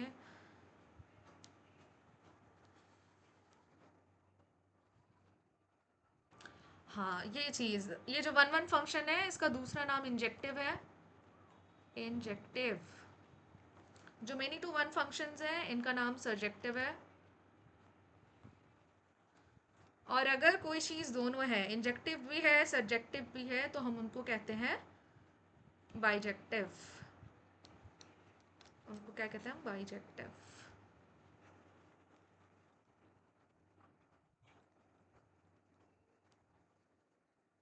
Both one one and onto. ठीक है, रेंज और डोमेन का टॉपिक भी हमारा हो गया कंप्लीट। सो ये इतनी चीज़ें ही थी हमारे पास वीक वन में। ठीक है, अब मैं बताती हूँ कि क्वेश्चन कैसे कैसे आते हैं। सपोज देखो फंक्शंस के जो मैंने पी वाई क्यूज़ में देखे हैं कि ऐसे मान लो कि आपको एक रिलेशन दे दिया 1,2, ठीक है, 2,4, और आपको कभी कभी रिलेशन पे पूछ रहा है कि आप ये R1 बताओ कि क्या ये R1 जो है, क्या ये वन वन रिलेशन है या फिर ये many to one function, sorry sorry relation नहीं, क्या ये वन वन फंक्शन है, मेनी टू वन फंक्शन है, या फिर फंक्शन है भी या नहीं है। ठीक है, तो अब देखो इस क्वेश्चन को ध्यान से हम समझेंगे। अगर हमसे कभी ऐसा पूछे कि एक रिलेशन डिफाइंड हो और हमसे पूछ रहा है कि क्या ये फंक्शन है या नहीं है, ठीक है, तो देखो ये हमारे पास क्या हो जाएगा। कभी भी ऐसा पेयर हो तो एक समझ लेना, जो पहला कोऑर्डिनेट हमारे पास ये x हो गया और ये y हो गया, और मैंने बताया है x क्या होती है, हमारी इनपुट होती है ना, और y क्या हो गया, आउटपुट। आप देखो कि अगर हम इनपुट 1 डाल रहे हैं तो आउटपुट 2 आ रहा है, इनपुट 2 डाल रहे हैं तो आउटपुट 4 आ रहा है। ठीक है, अब अगेन इनपुट आप 2 डाल रहे हो तो आउटपुट क्या आ रहा है, 3 आ रहा है। अब देखो इसकी क्या क्या पॉसिबिलिटी बनती है। पहला तो ये फंक्शन है या नहीं, ये चीज़ हमें बतानी है। ठीक है, मैंने बताया है कि हमारे पास दो मेन टाइप्स होते हैं। एक तो होता है वन वन। वन वन में क्या होता है कि एक सिंगल इनपुट के एक सिंगल आउटपुट आ रहे हैं। ठीक है, लेकिन यहाँ पे देखो दो इनपुट, इनपुट हमारे पास सेम है। ठीक है, लेकिन दो इनपुट हमारे पास ऐसे देखो, बेसिकली एक इनपुट दो अलग अलग आउटपुट निकाल रहा है, और ये चीज़ कभी नहीं हो सकती है। कभी नहीं हो सकती है कि एक सिंगल इनपुट दो आउटपुट निकाले। आप आलू के चिप्स बनाना चाह रहे हो, आप मशीन में आलू डाल रहे हो, तो कभी भी ऐसा नहीं हो सकता कि मैजिकली आपने आलू डाला और बनाना एंड आलू दोनों के चिप्स आए। कभी नहीं हो सकता है, राइट। रियल लाइफ सिनेरियो में भी अगर हम ये एग्जाम्पल ले रहे हैं तो ये पॉसिबल नहीं है, तो फंक्शन तो छोड़ ही दो। सो देयरफॉर ये मेरा हो जाएगा it is not a function. ये जो मेरा R1 रिलेशन है, ये जो R1 डिफाइंड है ये सेट, ये मेरा फंक्शन नहीं है। क्यों? क्योंकि एक इनपुट कभी भी मल्टीपल आउटपुट नहीं दे सकता है। ठीक है, और अगर मैं यहाँ पे देखो मान लो R2 दे रही हूँ और मैं यहाँ पे ऐसा लिख रही हूँ 1,2, 2,4, 3,6, तो इसका मतलब मेरे पास क्या हो गया कि एक सिंगल इनपुट एक सिंगल आउटपुट दे रहा है ना, अलग अलग है, तो ये मेरा वन वन फंक्शन हो जाएगा। ठीक है, ये हो जाएगा मेरा वन वन फंक्शंस। तो ये मेन क्वेश्चन होते हैं सेट थ्योरी में। जो सबसे इंपॉर्टेंट टॉपिक है जिस पे क्वेश्चन रहता ही है वो है इंक्लूजन एक्सक्लूजन प्रिंसिपल, तो वो बस अच्छे से कर लेना। ठीक है, क्योंकि वो काफ़ी ज़्यादा इंपॉर्टेंट है इंक्लूजन एक्सक्लूजन प्रिंसिपल। बाकी तो ये सब मतलब चुंदी टॉपिक्स हैं। ये अभी जितना मैं समझा रही हूँ ना, बस ये इतने समझने लायक ही है। इतना अगर आता है तो ईजिली कर पाओगे। हाँ, लेकिन नोटेशंस का ध्यान देना, ये मत कहना कि एग्जाम में जाके अगर आपको ये बिलोंग्स टू का नहीं पता है, सच दैट का सिंबल नहीं पता, और वहाँ पे ऐसे अगर लिख रहा है कि मेरा R1 जो है इट बिलोंग्स टू इंटीजर्स, तो यहाँ पे अगर फंस जाओगे तो दैट्स नॉट माई फॉल्ट। मैं बार बार कह रही हूँ कि ये वन शॉट है। ओके, तो नोटेशंस का ध्यान रखना बस। तो ये हो गया हमारा वीक वन पूरा कंप्लीट। तो वीक वन का मैं अगर इंपॉर्टेंट टॉपिक बताऊँ तो इंपॉर्टेंट टॉपिक पहला तो इंक्लूजन एक्सक्लूजन प्रिंसिपल, और बाकी रिलेशंस एंड फंक्शंस, इसको अच्छे से कर लो और इस पर क्वेश्चन जो है प्रैक्टिस कर लो, तुम्हारा हो जाएगा कंप्लीट। ठीक है, अगेन इसके बाद प्रैक्टिस सेशन जाके देख लो, उस पर मैंने क्वेश्चन करवाए हैं। तीनों टॉपिक पे क्वेश्चन मिल जाएंगे, फंक्शन का भी क्वेश्चन है, रिलेशन का भी क्वेश्चन है, और इंक्लूजन एक्सक्लूजन प्रिंसिपल का भी क्वेश्चन है। अब नेक्स्ट हमारा स्टार्ट हो रहा है वीक टू। ठीक है, अब देखो जो वीक टू है हमारे पास, वीक टू है मेजरली स्ट्रेट लाइन पे बेस्ड। किस पे बेस्ड? स्ट्रेट लाइन पे। ठीक है, अब देखो स्ट्रेट लाइन हमारे पास क्या होती है। पहले तो एकदम बेसिक्स बता दे रही हूँ कि हमारे पास ये एक्स एक्सिस और वाई एक्सिस होती है। चार हमारे पास कोऑर्डिनेट्स होते हैं, first coordinate, second coordinate, third and fourth quadrant. ठीक है, चार हमारे पास क्वाड्रेंट होते हैं, फोर क्वाड्रेंट्स। ठीक है, ये चार क्वाड्रेंट होते हैं, सबकी अपनी अपनी साइन होती है। ये हो गया हमारा प्लस प्लस, क्योंकि एक्स एक्सिस प्लस होता है और वाई एक्सिस भी यहाँ पे पॉजिटिव लाई करता है। तो जो भी पॉइंट्स एग्जिस्ट करते हैं जैसे 3,5, ये कहाँ एग्जिस्ट करेगा? फर्स्ट क्वाड्रेंट पे। देन माइनस कॉमा प्लस, ये second, minus minus third, and plus minus हो गया हमारा फोर्थ। ठीक है, तो ये तो गए हमारे पास क्वाड्रेंट। अच्छा, अब स्ट्रेट लाइन में जो सबसे इंपॉर्टेंट फॉर्मूला है that is distance formula. Distance formula कि आपने क्या किया ना, मतलब मैथमेटिशियंस ने सोचा कि ये दो पॉइंट्स मैं बना रहा हूँ ग्राफ में, एक यहाँ पे पॉइंट बना रहा हूँ, एक यहाँ पे पॉइंट बना रहा हूँ। ठीक है, तो क्या कोई पॉसिबल वे है कि मैं इनके बीच की दूरी जो है मैं माप सकूँ? अब देखो ग्राफ पे हम स्केल से तो माप नहीं सकते हैं, है ना। ऐसा नहीं कर सकते कि हम स्केल लिए और स्केल से मेजर करके बता दिए ये इतना सेंटीमीटर है। वो चीज़ ज़्यादा वायबल चीज़ नहीं है। सो देयरफॉर हमारे पास एक डिस्टेंस फॉर्मूला है, जो कोई भी ग्राफ में अगर दो कोऑर्डिनेट्स गिवन है तो उसके बीच का हम डिस्टेंस निकाल सके। ठीक है, तो कैसे निकालेंगे? हमारे पास मान लो एक ए कोऑर्डिनेट है, एक ए पॉइंट है और एक बी पॉइंट है। ठीक है, इनके बीच की अगर मुझे दूरी निकालनी है तो ए के कोऑर्डिनेट्स मैं ले लूँगी x1 y1, और जो बी के कोऑर्डिनेट्स है इसको मैं मान लूँगी x2 y2। तो इनका जो डिस्टेंस फॉर्मूला हो जाएगा वो हो जाएगा d is equals to under root x2 minus x1 का whole square plus y2 minus y1 का होल स्क्वायर। ठीक है, ये हो गया हमारा distance formula. Next we have is section formula. Section formula देखो ये बिल्कुल इजी है, मैं इसका इम्प्लीमेंटेशंस नहीं करवा रही हूँ। मान लीजिए 2,4 है और ये 3,6 है, तो क्या हो जाएगा? x2 माइनस x1 यानी कि 3 माइनस 2 यानी कि 1 का स्क्वायर, और 6 माइनस 4 यानी कि 2 का स्क्वायर। तो ये हो जाएगा √5 यूनिट्स, इसका आंसर आ जाएगा डिस्टेंस का, ए एंड बी के डिस्टेंस का कितना हो गया, √5 यूनिट्स। नेक्स्ट है हमारे पास सेक्शन फार्मूला। सेक्शन फार्मूला क्या हो गया कि ये डिस्टेंस तो माप रहे थे, लेकिन देख रहे थे कि कोई एक स्ट्रेट लाइन अगर इनसे पास हो जा रही है, ठीक है, कभी स्ट्रेट लाइन पास करके जा रही है, या फिर मान लो कभी कोई कोऑर्डिनेट जो है इनके बीच में एग्जिस्ट कर रहा है और इनको किसी ना किसी रेशियो में डिवाइड कर दे रहा है, या तो हो सकता है कि इनको एकदम बीचों बीच से डिवाइड कर रहा है, या तो किसी रेशियो में जैसे 1:3 के रेशियो में डिवाइड कर दिया है ना। तो किसी ना किसी रेशियो में अगर कोई पॉइंट जो है कोई कोऑर्डिनेट किसी दो कोऑर्डिनेट को डिवाइड करे, तो वहाँ पे हम यूज़ करते हैं ये सेक्शन फॉर्मूला, ठीक है। तो सपोज़ ये मेरा एक ए कोऑर्डिनेट है, एक ए पॉइंट है, एक बी पॉइंट है, और यहाँ पे कोई एक स्ट्रेट लाइन जो है पास करके जा रही है, और यहाँ पे मैं सी पॉइंट मानती हूँ। तो ये सी पॉइंट m:n रेशियो में इन दोनों ए और बी को डिवाइड कर दे रहा है, ये सी पॉइंट, ठीक है। ए के कोऑर्डिनेट्स हो गए हमारे पास x1 y1 और बी के हो गए x2 y2। तो इसका जो हमारे पास फॉर्मूला हो जाता है वो हो जाता है x = mx2 + nx1 by m+n and y = my2 + ny1 by m+n, ठीक है। और ये फॉर्मूला हो गया हमारे पास इंटरनल डिवीजन के। इंटरनल डिवीजन का मतलब क्या हो गया कि ये लाइन को इंटरनली डिवाइड कर रहा है, ठीक है। ये हमारे पास ए बी का स्ट्रेट लाइन था, इसको एक इंटरनली दूसरी लाइन या दूसरी कोऑर्डिनेट इसको डिवाइड कर देती है, ये हो गया इंटरनल डिवीजन। कैसे समझोगे क्वेश्चंस में? क्वेश्चंस में आपको ऑलरेडी मेंशन रहेगा कि ये जो हमारा जो सी पॉइंट है ये ए बी को जो है डिवाइड कर रहा है इंटरनली या एक्सटर्नली। तो जब इंटरनली मेंशन रहे क्वेश्चन में तो इंटरनल डिवीजन का फॉर्मूला यूज़ करना है। और जो दूसरा फॉर्मूला है हमारे पास एक्सटर्नल डिवीजन का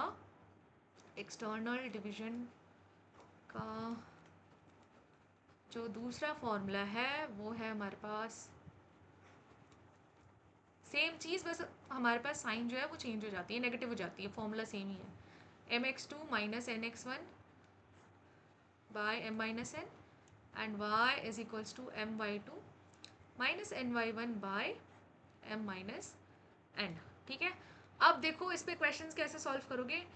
आपको दे दिया रहेगा रेशियो, 3:5 रेशियो दे दिया, ऐसे समझ लो, या चलो छोटा ही रेशियो लेते हैं, 1:3 रेशियो दे दिया या 1:2 रेशियो दे दिया। आपको दे देंगे कोऑर्डिनेट्स, ठीक है। आपको बोला जाएगा कि एक सी जो लाइन है वो डिवाइड कर रही है ए बी को, तो आपके सी के कोऑर्डिनेट्स जो है आपको फाइंड आउट करने हैं। तो आप एक्स के अलग निकाल लोगे, वाई के अलग निकाल लोगे, तो ये तो हो गया। अब कभी कभी क्या होगा ना, कभी कभी आपको सी के कोऑर्डिनेट्स मेंशन रहेंगे।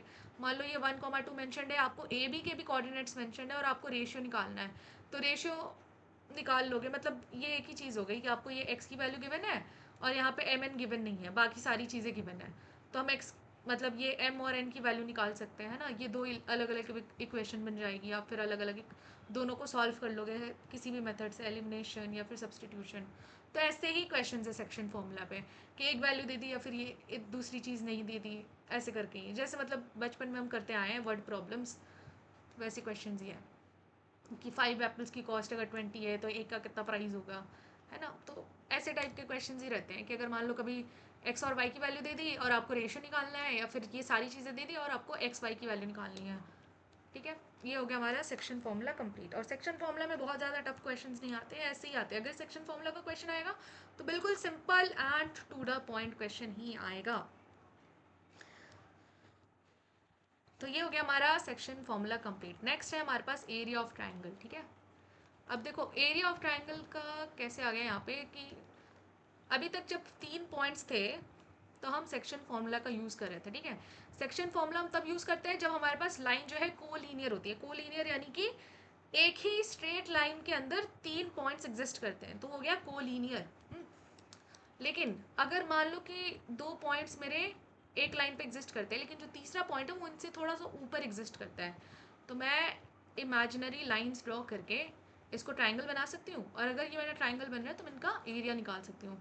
तो यहाँ से हमारे पास आया एरिया ऑफ ट्राइंगल का कॉन्सेप्ट। कुछ नहीं है, ये एकदम टू द फॉर्मूला वाले कॉन्सेप्ट है कि एकदम टू द पॉइंट आपको मेंशन रहेगा। या तो आपको एरिया ऑफ ट्राइंगल दे दिया रहेगा और आपको कोऑर्डिनेट्स मान लो कोई 2 कोऑर्डिनेट्स दे दिए और आपको एक कोऑर्डिनेट्स निकालना है, ऐसे क्वेश्चन ही रहेंगे।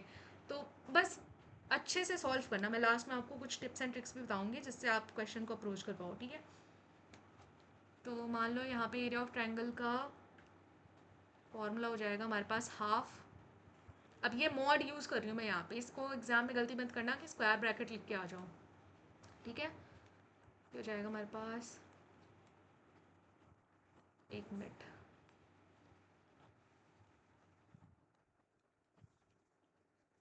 अब ऐसे ना इसको शॉर्टकट तरीका भी बता रही हूँ कैसे याद करना है। X into y minus y plus x into y minus y कर दो, and x into y minus y, ऐसे लिख लो, ठीक है। और ये मॉड हो गया हमारा क्लोज, ठीक है। अब देखो, क्योंकि एरिया ऑफ ट्राइंगल है यानी 3 पॉइंट्स होंगे, 3 पॉइंट्स यानी कि टोटल कितने होंगे, देखो एक पॉइंट के 2 कोऑर्डिनेट्स होते हैं, टोटल 6 कोऑर्डिनेट्स हो गए। तो यहाँ पे वो 6 कोऑर्डिनेट्स को ध्यान में रखना बहुत इंपॉर्टेंट है। देखो 3 है तो हम यहाँ पे नंबर ले लेंगे 1 2 3, ठीक है। तो जो मेरा फर्स्ट पार्ट है इसमें नंबर आ जाएगा 1 2 3, तो x1 को मल्टीप्लाई करेंगे और किससे मल्टीप्लाई करेंगे, y2 माइनस वाई थ्री से सब्ट्रैक्ट करके जो भी आएगा उसको हम x1 से मल्टीप्लाई करेंगे। नेक्स्ट इसके बाद 2 3 को पहले लिख लेंगे, क्या बचा रहा, 1 बचा रहा, तो अब हमारे पास आ जाएगा 2 3 1। अब 3 1 को पहले लिख लेंगे और क्या बचा रहा हमारे पास, 2 बचा रहा, सो ये आ गया 3 1 2। ये हो गया हमारे पास एरिया ऑफ ट्राइंगल का फॉर्मूला, ठीक है। ये मैंने शॉर्टकट तरीका बता दिया, अगर आपको ऐसे लर्न करना है तो आप ऐसे भी लर्न कर सकते हो। अच्छा, यहाँ पे मॉड का यूज़ क्यों कर रहे हैं कि जैसे मान लो अभी देखो एरिया की बात हो रही है, एरिया कभी भी नेगेटिव नहीं हो सकता है ना। लेकिन क्योंकि हम यहाँ पे पॉइंट्स का यूज़ करके, हम कोऑर्डिनेट्स का यूज़ करके एरिया निकाल रहे हैं, तो मोस्ट ऑफ द टाइम ये कभी कभी नेगेटिव आ जाती है वैल्यू, ठीक है। तो इस नेगेटिव को कैंसिल आउट करने के लिए हम मॉड का यूज़ करते हैं, यानी ये हाफ के अंदर -54 भी हो तो ये -54 बाहर आके क्या हो जाएगा, पॉजिटिव हो जाएगा, और ये हो जाएगा हाफ इंटू 54, ठीक है। तो ये हो गया हमारा area of triangle complete. Same चीज़ है, कभी एक चीज़ वैल्यू गिवन रहेगी और आपको बाकी अदर वैल्यूज़ निकालनी पड़ेंगी। इसके भी direct and to the point questions आते हैं। इसके बाद मैं आप लोगों को कहूँगी कि एक PYQ भी कर लेना ताकि आपकी पूरी की पूरी क्लैरिफिकेशन हो जाए। एक तो मैंने करा दिया है प्रैक्टिस सेशन में, और एक खुद से बैठ के कर लो ताकि अच्छे से पूरी की पूरी मतलब प्रिपेयर्ड फील होके जाओ एग्ज़ाम के पहले। तो ये हो गया हमारे पास एरिया कंप्लीट, ठीक है। अब देखो, अब हम आते हैं equation of a straight line. अब स्ट्रेट लाइन के अलग अलग इक्वेशंस होते हैं और हम अलग अलग केस सिनारियो में यूज़ करते हैं, और ये बहुत इंपॉर्टेंट है। मतलब कोऑर्डिनेट ज्योमेट्री में वीक 2 में अगर कोई चीज़ इंपॉर्टेंट है और किसी चीज़ के अगर क्वेश्चंस बहुत आते हैं, तो अब जो इसके बाद से मैं टॉपिक पढ़ा रही हूँ ये हो गए इंपॉर्टेंट क्वेश्चंस, और स्टूडेंट्स को ज़्यादातर कन्फ्यूजन इसी में होती है, ठीक है। तो अब हम पढ़ेंगे equations of a straight line.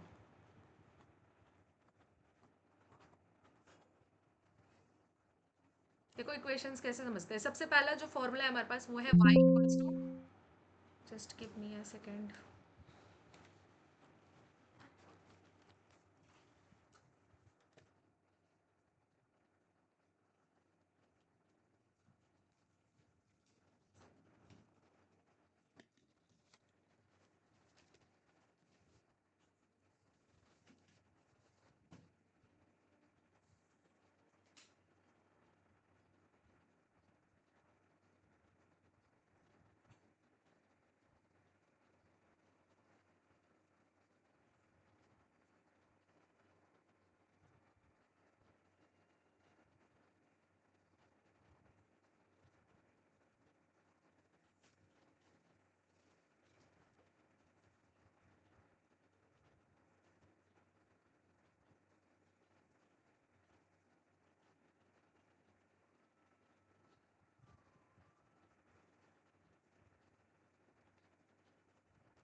Hello I am back. अब देखो, जो फर्स्ट इक्वेशन है हमारा स्ट्रेट लाइन को, और ये सबसे ज़्यादा पॉपुलर मेथड भी है, वो है y equals to m x plus c, ठीक है। तो देखो ये क्या होता है, इसको हम कहते हैं स्लोप इंटरसेप्ट फॉर्म। अब समझते हैं कि स्लोप क्या होता है और इंटरसेप्ट क्या होता है।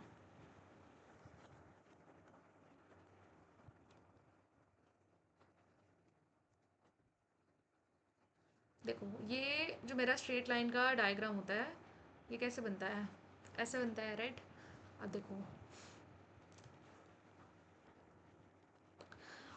y equals to m x plus c, ठीक है। ये पूरा का पूरा एक इक्वेशन जा रहा है एम एक्स प्लस सी। अब देखो इसमें बताती हूँ कौन सी चीज़ें क्या क्या है। ये y तो पता है, y कोऑर्डिनेट हो गया, x x कोऑर्डिनेट हो गया। अब इक्वेशन है, ये पूरी की पूरी इक्वेशन है, तो इक्वेशन में काफ़ी सारी चीज़ें मैटर करती है। पहले तो देखो ये एम जो है इसको कहते हैं हम स्लोप, ठीक है, और ये जो सी है इसको कहते हैं हम इंटरसेप्ट। तो इसमें देखो क्या चीज़ें हैं, स्लोप है और इंटरसेप्ट है, इसलिए इस फॉर्मूला का नाम क्या है, स्लोप इंटरसेप्ट फॉर्म, मतलब इस फॉर्म को हम स्लोप इंटरसेप्ट फॉर्म में कहते हैं। ठीक है, अब देखो स्लोप क्या होता है, स्लोप हमें बताता है कि ये स्ट्रेट लाइन का ढलाव या फिर ऊंचाई कितनी है, ठीक है, ये कितना ओरिजिन से कितना गिरा हुआ है, ओरिजिन से कितना पास होके करीब होके जा रहा है। तो स्लोप बताता है इस लाइन की स्टीपनेस, ठीक है, इसकी स्टीपनेस बताता है। नेक्स्ट हमारे पास ये इंटरसेप्ट का मतलब क्या हो गया, अब देखो इंटरसेप्ट हमारे पास हो गया कि अब स्ट्रेट लाइन जो है ना कभी कभी ऐसे देखो, या तो ये एक्स एक्सिस को टच करके जाते हैं, तो ये जिस पॉइंट पे एक्स एक्सिस को टच करते हैं ना ये हो जाता है हमारा एक्स इंटरसेप्ट, ये क्या हो जाता है, एक्स इंटरसेप्ट। और अगर मान लो ये वाई एक्सिस को टच करके जा रहे हैं ना तो ये हो जाता है हमारा वाई इंटरसेप्ट, ठीक है, वाई इंटरसेप्ट। अगर मान लो कभी आपको क्वेश्चन में मेंशन्ड है x intercept of a line is 5, तो आप पता है इसके कोऑर्डिनेट्स कैसे लिख सकते हो, 5,0, ये हो गया आपका एक्स इंटरसेप्ट। क्योंकि खुद सोचो कि अगर कोई पॉइंट एक्स एक्सिस को टच करके जा रही है तो ये सिर्फ एक्स एक्सिस पे एग्जिस्ट करती है, तो ये क्या हो गया, एक्स की वैल्यू हो गई 5 और वाई पे तो जा ही नहीं रही है, तो ये हो गया 5,0। और वाई इंटरसेप्ट अगर गिवन हो इसी का रिवर्स कर लो तो 0,5, ये हो जाएगा हमारा वाई इंटरसेप्ट, ठीक है। तो ये हो गई हमारे पास स्लोप इंटरसेप्ट फॉर्म, ठीक है। नेक्स्ट जो है हमारे पास इसको कहते हैं हम point slope form, point slope form. तो देखो पॉइंट स्लोप फॉर्म क्या हो गया, हो गया y minus y one equals to m into x minus x one. ध्यान से समझना, पहले वाले में आपको स्लोप गिवन था और इंटरसेप्ट गिवन था, तो आपने इस फॉर्म के मेथड से मान लो, ऐसा क्वेश्चन कैसे रहता है मैं समझाती हूँ आपको। किसी क्वेश्चन में लिख दिया है कि slope of a line is this and the line passes through the x intercept at 5 मान लो, तो आपको पता चल गया कि इंटरसेप्ट क्या है स्लोप क्या है, तो आपने इक्वेशन जो है बना ली। तो इक्वेशन क्या बन जाएगी आपकी, y इक्वल्स टू, मान लो अगर आपका स्लोप क्वेश्चन में गिवन है -2, तो ये हो गया -2x + 5, ये आपकी पूरी की पूरी इक्वेशन बन गई, ठीक है, स्ट्रेट लाइन की इक्वेशन बन गई। अच्छा, अब कभी कभी क्या हो गया कि आपको एक पॉइंट दे दिया और आपको स्लोप दे दिया, ठीक है, कि आपको कह रहा है कि एक स्ट्रेट लाइन जो है इट पासिस थ्रू कोऑर्डिनेट ए और उसको, या फिर पॉइंट ए और उसके कोऑर्डिनेट्स दे दिए 2,5 और उसका स्लोप भी बता दिया गया, तो उस टाइम पे आप ये पॉइंट स्लोप फॉर्म को यूज़ करोगे। इट्स एज सिंपल एज, देखो मैं समझाती हूँ, जैसे हमारे घर में काफ़ी सारी सब्जियां होती हैं, है ना, लेकिन अब हर दिन तो सारी सब्जियां नहीं बन सकती हैं, है ना। हम वीकली जो शॉपिंग होती है, सबके घरों में वीकली शॉपिंग होती है, तो वीकली काफ़ी सारी सब्जियां, सामान वामान, मसाले वसाले, चावल वावल, काफ़ी सारी चीज़ें जो है राशन की आ जाती है। लेकिन मम्मियाँ कैसे खाना बनाती हैं, मम्मियाँ डे के हिसाब से या फिर अपने प्रेफरेंस के हिसाब से, किसी दिन मान लो पार्टी पे जाना है तो लाइट फूड बना रही है, देन किसी दिन मान लो घर पे रहना है, अच्छा खाने का मन कर रहा है, तो फिर मम्मियाँ अच्छा खाना बनाती है ना। तो ये क्या कर रही हैं कि उनके पास सामान तो काफ़ी सारी चीज़ें हैं, बट वो अपनी सहूलियत के हिसाब से, मतलब अपने प्लान के अकॉर्डिंगली वो बना रही है ना। तो यहाँ पे स्ट्रेट लाइन के इक्वेशंस भी हमारे पास काफ़ी सारे होते हैं, ठीक है, लेकिन हमें चूज़ करना है कि हमारे लिए क्या नीडेड है, क्वेश्चन के अकॉर्डिंग कौन सा फॉर्म यूज़ करना ज़रूरी है। अब जहाँ पे जो गिवन है उससे वही बना सकते हैं। अगर आपके पास आलू और मटर है तो आप आलू मटर की सब्ज़ी बना सकते हो, अगर आपके पास पनीर मटर है तो आप पनीर मटर की सब्ज़ी बना सकते हैं। ऐसा नहीं है ना कि आपके पास आलू है और आपके पास मटर है और आप चिकन की सब्ज़ी बना लो, वो चीज़ पॉसिबल नहीं है, राइट। तो जो आपके पास है आप उसी का यूज़ करके इक्वेशन फॉर्म कर सकते हो, जो डेटा गिवन होता है क्वेश्चन में उसी डेटा को यूज़ करके क्वेश्चन में आप अप्लाई कर सकते हो, ठीक है। तो ये हो गया पॉइंट स्लोप फॉर्म, जब आपको कोई एक पॉइंट दे दे और स्लोप दे दे तो उस टाइम पे हम पॉइंट स्लोप फॉर्म का यूज़ करते हैं। थर्ड है हमारे पास 2 point form, 2 point form. 2.5 form क्या हो गया कि आपको ऐसा क्वेश्चन दे दिया कि a line is passing through a 2,5 and B 3,6 form a straight line equation। ऐसा मान लो क्वेश्चन दे दिया, कैसे ही बनाओगे, आपके पास सिर्फ 2 पॉइंट्स हैं, तो अब दो पॉइंट्स का यूज़ करके हम कैसे इक्वेशन बना सकते हैं वो देखते हैं। तो ये हो जाएगा हमारे पास same y minus y one equals to, अब देखो यहाँ पे स्लोप नहीं है तो आपको स्लोप खुद से फाइंड आउट करनी पड़ेगी। तो यहाँ पे m के बदले में हमारा स्लोप का फॉर्मूला हो जाता है y2 minus y one by x2 minus x1 into x minus x1। ठीक है, तो ये बन गया हमारा 2.4। ठीक है, अब इस पर आपके जो कोऑर्डिनेट्स है बस सिंपली वैल्यू पुट करते हो। देखो अगर हम यहाँ पे करेंगे तो ये क्या हो जाएगा y minus five, y one क्या है हमारा, ये देखो ये x1 y1 मान लो, इसको x2 y2 मान लो। तो y1 क्या है 5 equals to y2 minus five one, यानी कि 6 माइनस फाइव हो गया 1 बाय, और x2 माइनस x1 क्या हो गया, x2 क्या है ये 3 माइनस 2, ये भी हो गया 1। दैट इज स्लोप हमारा क्या हो गया 1 ही है, स्लोप हमारा 1 है इंटू एक्स माइनस, अब देखो x1 क्या है 2। इस इक्वेशन को अगर मैं अब अरेंज कर सकती हूँ ना, ये तो मैंने सारे वैल्यूज़ निकाल लिए, तो ये हो गया मेरा y इक्वल्स टू एक्स, और ये -2 और +5 हो जाएगा इधर, तो 5 में से 2 गया तो हमारे पास क्या बचा रहा +3। तो ये बन गई हमारी पूरी की पूरी इक्वेशन। ठीक है,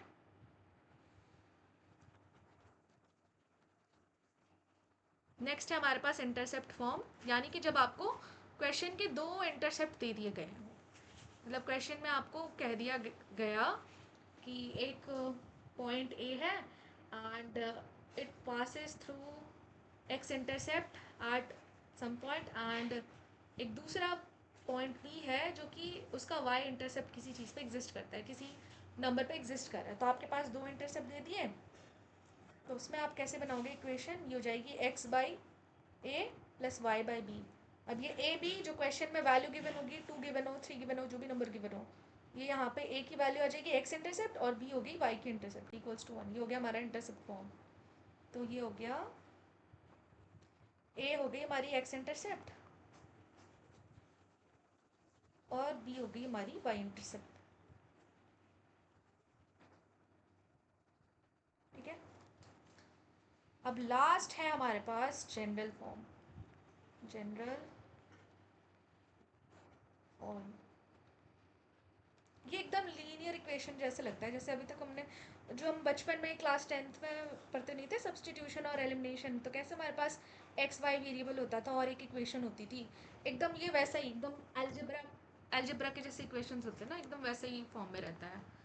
तो ऐसे मान लो 2x प्लस 3y माइनस 6 इस फॉर्म में है अगर, तो ये हो गया हमारा general form. Equals to zero होना चाहिए, ध्यान रखना राइट हैंड साइड में हमारा ज़ीरो होना चाहिए, राइट हैंड साइड में ज़ीरो होना चाहिए। तो हम कहते हैं इसको कि ये क्या है हमारा जनरल फॉर्म है, a x plus b y plus c equals to zero. ये हो गया हमारा जनरल फॉर्म। अब देखो जनरल फॉर्म में ना आपको स्लोप निकालनी पड़ती है, तो इसका स्लोप का फॉर्मूला हो जाता है हमारे पास माइनस ए बाई बी। ये जो एक्स की कोफिशिएंट रहेगी और ये बी जो है हमारी वाई की कोफिशिएंट, तो इस क्वेश्चन में अगर हम एम निकालना चाहें यानी स्लोप निकालना चाहें तो स्लोप आ जाएगा -2/3। ठीक है, ये क्या आ गई हमारी आ गई स्लोप। ठीक है, अब अगेन मैं बार बार बता रही हूँ कि क्वेश्चन जो है ऐसे ही रहते हैं। अच्छा, दो चीज़ें मैं समझाना चाहती हूँ यहाँ पे, अगर आपको कभी भी ऐसा कहे कि दो लाइंस इंटरसेक्ट कर रही हैं, ठीक है, और दो लाइंस इंटरसेक्ट कर रही हैं, तो आपको L1 लाइन दे दे L2 लाइन दे दे और आपको L1 की प्रॉपर्टीज़ बता दे और L2 की प्रॉपर्टीज़ बता दे, और आपसे कह रहा है कि ये L1 और L2 जहाँ पे इंटरसेक्ट कर रही है उसके कोऑर्डिनेट्स आपको निकालने हैं। तो उसके कोऑर्डिनेट्स कैसे निकालोगे, L1 की स्ट्रेट लाइन इक्वेशन फॉर्म करनी है, L2 की स्ट्रेट लाइन इक्वेशन फॉर्म करनी है। इन दोनों को फॉर्म करके आप एलिमिनेशन मेथड या बेसिकली इन लोगों को सब्ट्रैक्ट करके जो है एक्स और वाई की वैल्यू निकाल दोगे। अगर मान लो मैं दो स्ट्रेट लाइन का फॉर्मूला दे रही हूँ ऐसे, y equals to x plus five and y equals to x plus three, तो आप निकाल सकते हो ना कि y की वैल्यू क्या होगी और x की वैल्यू क्या होगी। तो ये जो y और x की वैल्यू निकलेगी यही हमारा हो जाएगा इंटरसेक्शन पॉइंट्स। ठीक है, नेक्स्ट है हमारे पास कि अगर मान लो, अब देखो कभी कभी, अब ये तो हो गई कि अगर सिंगल स्ट्रेट लाइन हमारे पास पास हो रही है, लेकिन अगर दो स्ट्रेट लाइंस पास होती है तो दो ही सिनारियोज होते हैं। या तो जो दो स्ट्रेट लाइंस है वो पैरेलली पास होती है, मतलब दे नेवर मेट, और या तो वो किसी एक पॉइंट पे जाके इंटरसेक्ट कर जाती है, ठीक है। तो ये दो कंडीशंस ही होते हैं स्ट्रेट लाइन पे। तो फर्स्ट कंडीशन को देखते हैं, अगर if two straight lines are parallel, two straight lines are parallel, then slope of the first line is equals to the slope of the second line। इन दोनों की जो स्लोप होती है वो सेम होती है हमारे पास। और दूसरी केस ये होती है कि if two straight lines intersect each other at some point,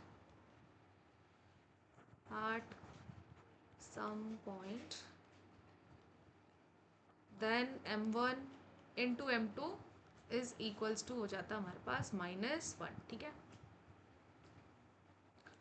again इस पे क्वेश्चंस कैसे आएंगे कि आपको मान लो स्लोप गिवन है अलग अलग, और आपको अगर चेक करना है कि if both these lines are parallel और नॉट, तो उसमें आप क्या कर सकते हो, अब किसी भी फॉर्म में रहे, अगर मान लो जनरल फॉर्म में दो इक्वेशंस दे दी गई ऐसे, suppose 3x + 3y - x equals to 0 and x + y - 3 equals to 0, तो आप इन दोनों की स्लोप निकाल के चेक कर सकते हो कि ये पैरेलल है, और अगर पूछ रहा है कि ये दोनों लाइन्स इंटरसेक्ट कर रही हैं या नहीं कर रही है, तो इनका मल्टीप्लिकेशन, इनके स्लोप निकाल के मल्टीप्लिकेशन कर दो, अगर -1 की इक्वल आए तो कह सकते हैं कि हाँ ये इंटरसेक्ट कर रही है, ठीक है। तो ऐसे ही क्वेश्चंस रहते हैं हमारे पास स्ट्रेट लाइन पे।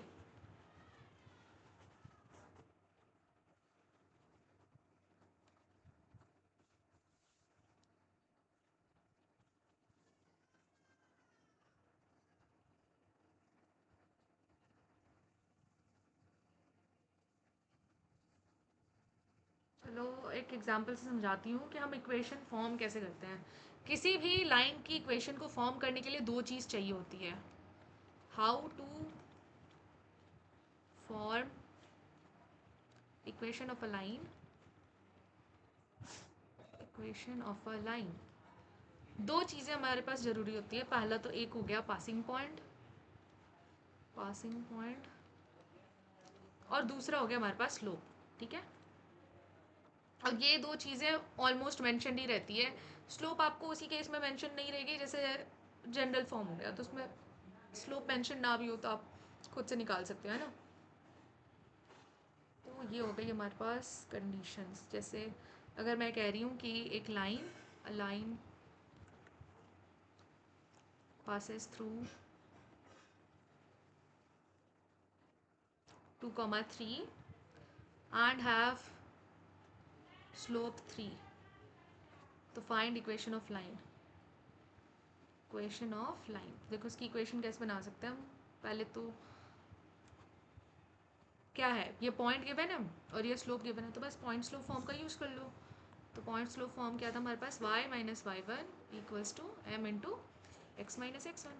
तो y - y1 क्या है 3 इक्वल्स टू m3 गिवन है, एंड x - x1 इज 2। इसको अरेंज कर लो तो ये हो गया y - 3 इक्वल्स टू 3x - 6, तो ये हो जाएगा हमारे पास y इक्वल्स टू 3x - 3, ठीक है। ये आ गई हमारे पास इक्वेशन ऑफ लाइन, ठीक है।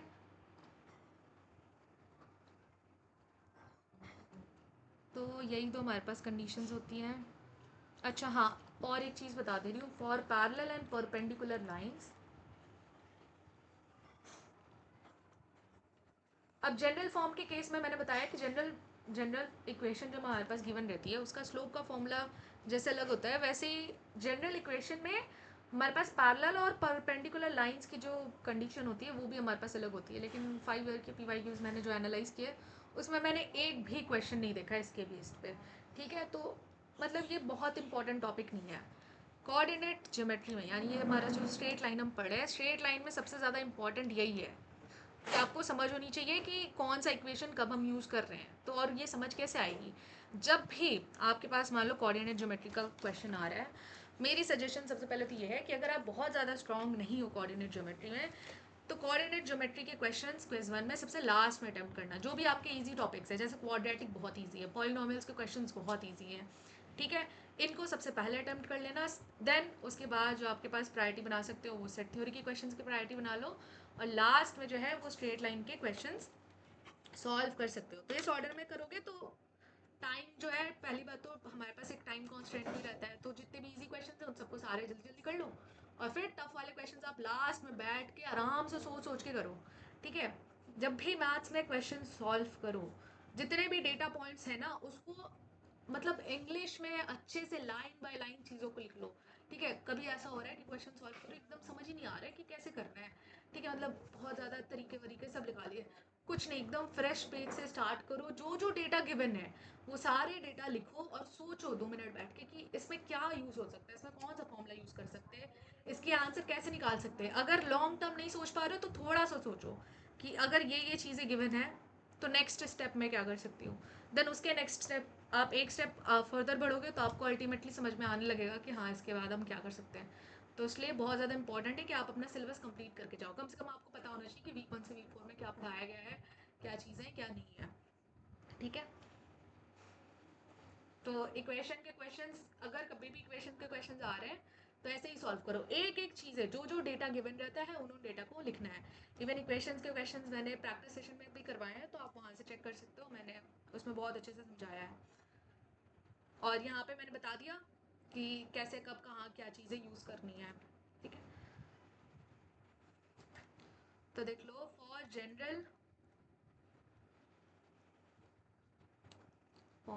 फॉर्म के लिए हमारे पास पैरेलल की कंडीशन में जो फॉर्मूला बन जाता है वो जाता है a1/a2 equals to b1/b2। But देखो ये बहुत ज़्यादा इंपॉर्टेंट तो नहीं है, मैंने 5 इयर्स के PYQs में सारे क्वेश्चन करवाए हैं क्रैश कोर्स वाले स्टूडेंट्स को, तो उसमें तो ऐसा एक भी क्वेश्चन मुझे नहीं मिला कि जनरल के इक्वेशन में पैरेलल या परपेंडिकुलर की कंडीशन गिवन है। बट फिर भी ये फॉर्मूला याद रखना, अगर आएगा भी तो देखो इस पे ना ऐसे क्वेश्चंस नहीं आएंगे कि बहुत टफ क्वेश्चन दे दिया है, ये इजी MSQ वाले क्वेश्चन ही आएंगे कि MSQ में 1 मार्क्स का एक पॉइंटर क्वेश्चन जो है इस पे बेस करके दे दे, उससे ज़्यादा टफ नहीं रहेगा इसमें।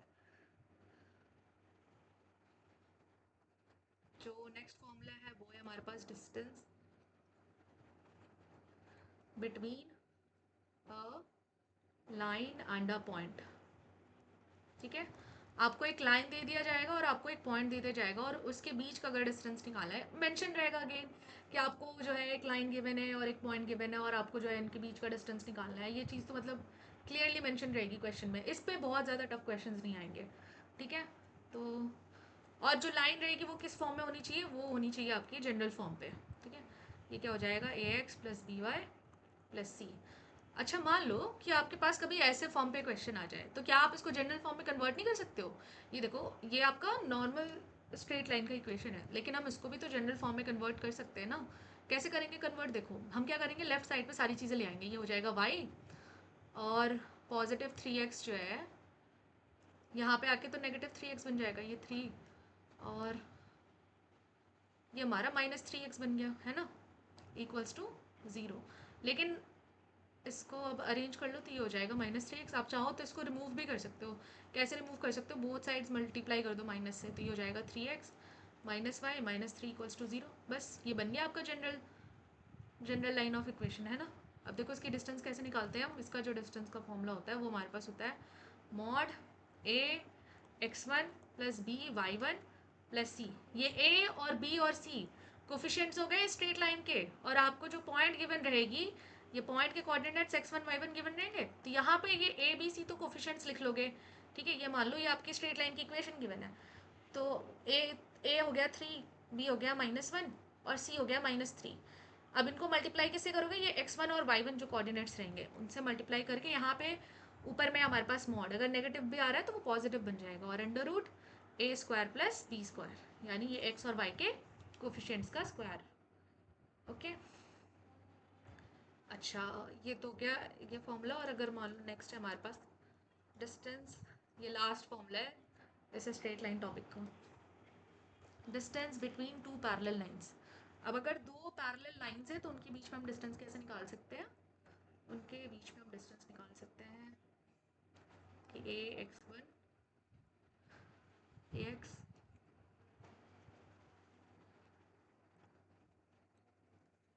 by + c1 इक्वल्स टू 0, और ये हो गया a x plus b y plus c two equals to 0। अब दो पैरेलल लाइंस होंगी ना, तो इनका ए और बी सेम सेम ही रहता है, बस सी वन और सी टू जो है वो डिफरेंट रहता है। तो डी हो जाएगा हमारा c one minus c two by under root a square plus b square. ठीक है,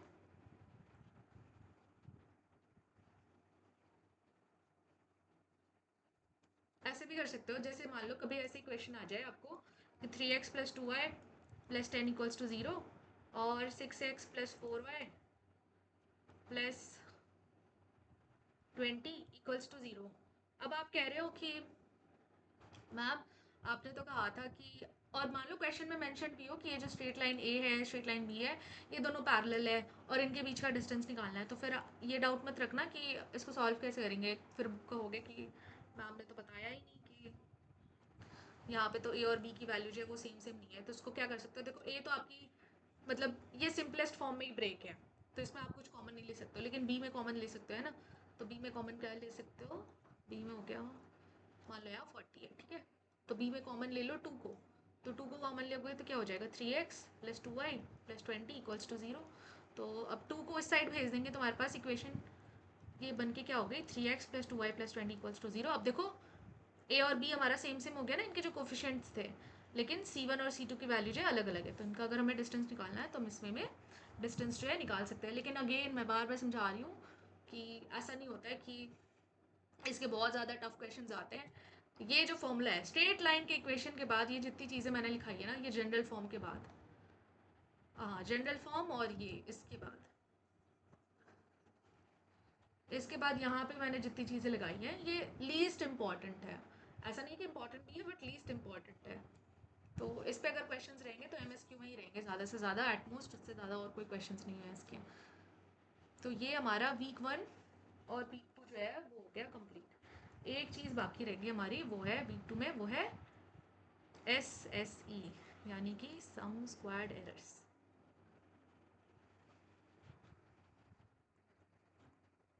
now give me a second ताकि मैं इस PDF को सेव कर पाऊँ।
अब देखो, अब जो हमारी आखिरी टॉपिक बची रही स्ट्रेट लाइन की, वो है सम स्क्वायर्ड एरर। ठीक है, अब मैंने जो अपनी लॉन्ग डिटेल वीडियोस बना रखी है वीक 2 की, उसमें मैंने अच्छे से समझाया है कि सम स्क्वायर्ड एरर कहाँ यूज़ होता है, फर्दर जाके ML में हम कैसे यूज़ करते हैं, रिग्रेशन एनालिसिस में ये यूज़ होता है एंड ऑल ऑफ दैट।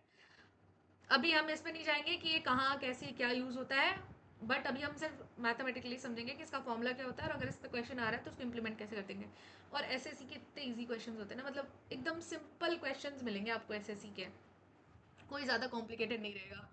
5 साल की PYQs में आई थिंक बस एक ही PYQ था जिसमें थोड़ा सा डिफिकल्ट दिया था SSC का क्वेश्चन, मतलब थोड़ा सा, बस अगर अच्छे से लॉजिक लगाओ तो वो भी सॉल्व हो जाए। अपार्ट फ्रॉम दैट 4 साल की PYQs में जो एकदम एक ही तरीके के SSC के क्वेश्चंस थे, मतलब वैल्यूज अलग अलग हो जाती है लेकिन एकदम सिंपल वे में सॉल्व करना होता है इसको। ठीक है, तो अगर लक अच्छा रहा तो एकदम SSC का क्वेश्चन मिल गया तब तो बल्ले बल्ले है। मतलब स्ट्रेट लाइन आपका मान लो, जैसे सेट में 3 टॉपिक्स बहुत इंपॉर्टेंट है, तो स्ट्रेट लाइन में एक तो इक्वेशन इंपॉर्टेंट होती है और पैरेलल परपेंडिकुलर इंपॉर्टेंट होता है और ये SSC इंपॉर्टेंट होता है। तो अगर SSC का क्वेश्चन मिल जाएगा ना तो SSC के क्वेश्चन भी 4 या 5 मार्क्स के होते हैं, तो अच्छा है, मतलब स्कोर बढ़ जाएगी और क्या, अगर एग्जाम के दिन लग अच्छा रहा तो। तो अगर मान लो, इसको मैं क्वेश्चन से समझा दे रही हूँ, ये मेरा क्वेश्चन है कि a line fit y equals to 2x+2 given for the data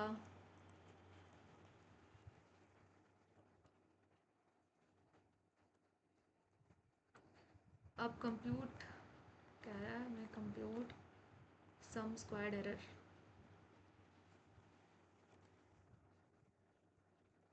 तो देखो, अगर मान लो हमें एक x का डेटा दे दिया है और y का हमें डेटा दे दिया है 1 2 4 9 और y दे दी है 5 6 9 18, ठीक है। ये हमें x और y की वैल्यू दे दी होती है। तो सम स्क्वायर्ड एरर ये होता है, देखो नाम में ही हमें पता चल रहा है सम स्क्वायर्ड एरर। तो पहले तो हमें एरर निकालना है, उसको स्क्वायर करना है और स्क्वायर करके सबको सम कर देना है, ठीक है। तो पहले हम एरर कैसे निकालेंगे, एरर निकालेंगे, ये हमारी जो लाइन होती है ना, ये हमारी प्रिडिक्टेड लाइन होती है। अब इस प्रिडिक्टेड लाइन में और ये जो वैल्यूज़ होती है ये एक्चुअल y होती है और ये एक्चुअल x होती है। तो इस प्रिडिक्टेड लाइन में हम एक्चुअल वैल्यूज डाल के प्रिडिक्टेड y निकालते हैं। तो प्रिडिक्टेड y अगर निकालना है तो ये हमारे पास जो स्ट्रेट लाइन है ना 2x+2, इसमें आप x की अलग अलग वैल्यू डाल दो। जैसे x की पहले अगर 1 डालेंगे तो y आ जाएगा हमारे पास 2 इंटू 1+2 4, देन y की वैल्यू आ जाएगी 2 2 ज़ा 4 प्लस 2 6, देन y की वैल्यू आ जाएगी 4 2 ज़ा 8 प्लस 2 10, देन y की वैल्यू आ जाएगी 9 2 ज़ा 18 प्लस 2 20, ठीक है। ये आपकी जो है ये प्रिडिक्टेड y की वैल्यूज आई है। अब एरर कैसे निकालोगे, ये आपकी एक्चुअल वैल्यू थी और ये आपकी प्रिडिक्ट होके आई है। तो एक्चुअल में से प्रिडिक्टेड को सब्ट्रैक्ट करोगे और इसका हम स्क्वायर करेंगे, ठीक है। तो ये हो जाएगी 5 माइनस 4 का स्क्वायर प्लस 6 माइनस 6 का स्क्वायर प्लस 9 माइनस 10 का स्क्वायर प्लस 18 माइनस 20 का स्क्वायर, ठीक है। अब बस इनको सॉल्व कर लो तो आपकी जो है सम स्क्वायर्ड एरर जो है आ जाएगी। अब मैं इसका फॉर्मूला लिखवा दे रही हूँ। उसका जो फॉर्मूला होता है हमारे पास, वो जनरल फॉर्मूला हम हो जाता है, यही चीज़ जो मैंने अभी यहाँ पे समझाई है इसी को फॉर्मूला पे लिख लेते हैं। मैथमेटिकली ये हो जाता है हमारे पास समेशन i 1 से लेके n तक, मतलब जितने नंबर्स हैं उन सबको हम ऐड अप करते हैं। कैसे, ये होती है हमारी एक्चुअल y और प्रेडिक्टेड y को हम y कैप से डिनोट करते हैं इनका स्क्वायर करके, ठीक है। ये हो गया हमारे पास सम स्क्वायर्ड एरर का फॉर्मूला। या फिर ऐसे फॉर्मूला रहे, या आप फॉर्मूला को ऐसे भी लिख सकते हो वाई आई माइनस एम एक्स आई माइनस सी का होल स्क्वायर। ये दोनों के दोनों फॉर्मूलाज एक ही है। अगर मान लो MSQ में आ रहा है कि फॉर्मूला क्या हो जाएगा, वैसे इतने इजी क्वेश्चंस तो आते नहीं है कि फॉर्मूला पूछे, बट अगर आ रहा है तो बस ये दोनों याद रखना कि ये दोनों फॉर्मूला ही SSC के हैं। तो अब हमारा पूरा वीक 2 हो गया कंप्लीट। अब हम स्टार्ट करेंगे वीक 3। वीक 3 और वीक 4 इतने इजी है ना, मतलब 5 साल के PYQs में, पहले तो उसके क्वेश्चंस भी बहुत कम है। PYQs में ऐसा नहीं बहुत ज़्यादा क्वेश्चंस है, इसके PYQs में क्वेश्चंस भी कम है और ईजियर होते हैं कंपैरेटिवली।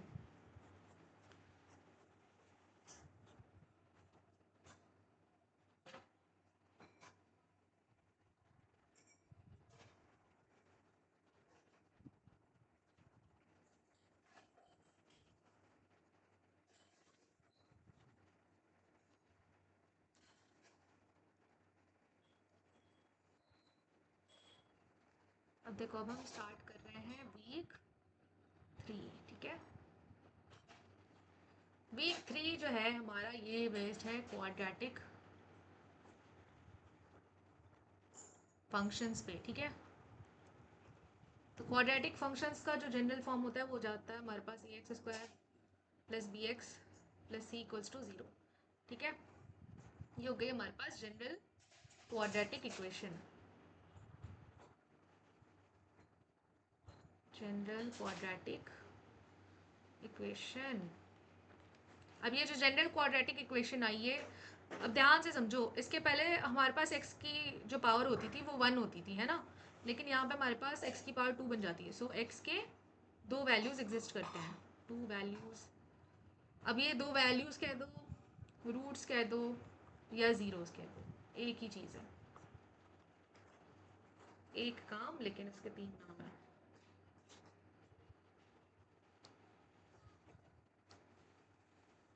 अब इसमें फॉर्मूलाज में डिस्कस कर ले रही हूँ डायरेक्ट। पहला जो फॉर्मूला है वो तो हो गई हमारी एक्सिस ऑफ सिमेट्री। देखो, जो हमारे पास क्वाड्रेटिक इक्वेशन बनती है, इसकी ग्राफ या तो अपवर्ड होती है या तो ऐसे डाउनवर्ड ग्राफ बनती है। ठीक है, अपवर्ड ग्राफ कब बनती है? जो हमारे ये ए है, ए अगर पॉजिटिव हो तो अपवर्ड ग्राफ बनती है, ए अगर नेगेटिव हो तो डाउनवर्ड ग्राफ बनती है। ये हो गया पहला पॉइंट। दूसरा, एक्सिस और सिमेट्री क्या हो गई कि ये मेरा पैराबोला बना हुआ है और एक इमेजिनरी लाइन इस पैराबोला को एकदम बीचों बीच से कट करके जा रही है। तो ये जो मेरी लाइन होगी ना, इस लाइन को कहते हैं हम एक्सिस ऑफ सिमेट्री। इस लाइन को क्या कहते हैं? Axis of symmetry. तो एक्सिस ऑफ सिमेट्री का फॉर्मूला हो जाता है x is equals to minus b by two a. ठीक है, अब ये लाइन तो एक्सिस ऑफ सिमेट्री कहलाई, लेकिन ये लाइन जिस पॉइंट पे पैराबोला को टच कर रही है, इस पॉइंट को हम वर्टेक्स कहते हैं, वर्टेक्स ऑफ पैराबोला। तो second important formula that we have in quadratic equation is vertex of parabola का फॉर्मूला। अब इसके इम्प्लीमेंटेशन प्रैक्टिस सेशन में, तो इसके बाद प्रैक्टिस सेशन ज़रूर देखना है, इसलिए मैं बार बार कह रही हूँ कि प्रैक्टिस सेशन देखना बहुत ज़्यादा ज़रूरी है।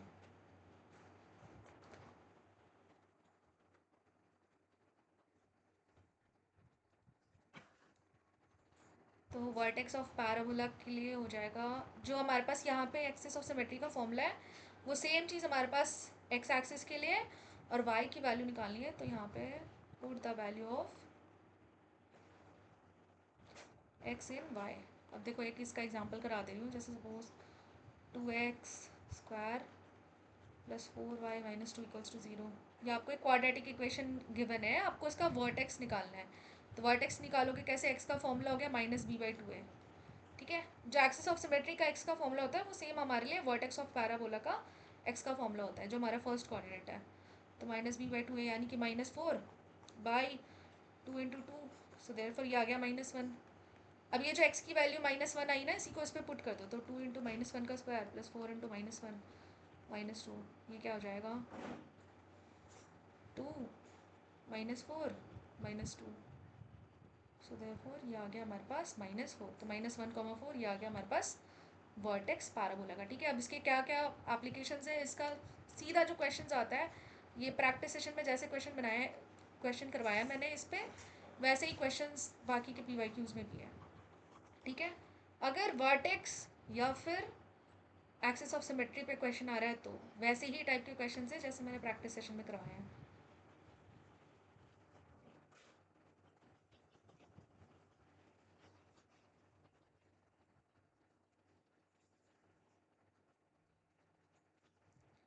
अब नेक्स्ट है हमारे पास सॉल्विंग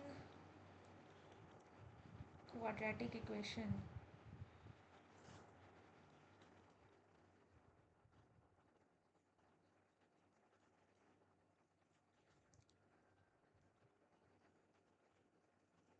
क्वाड्रेटिक इक्वेशंस को हम कैसे कैसे सॉल्व कर सकते हैं? 3 मेथड से हम क्वाड्रेटिक इक्वेशंस को सॉल्व कर सकते हैं। पहला हो गया हमारे पास फैक्टराइजेशन मेथड, फैक्टराइजेशन मेथड। दूसरा है कंप्लीटिंग द स्क्वायर मेथड।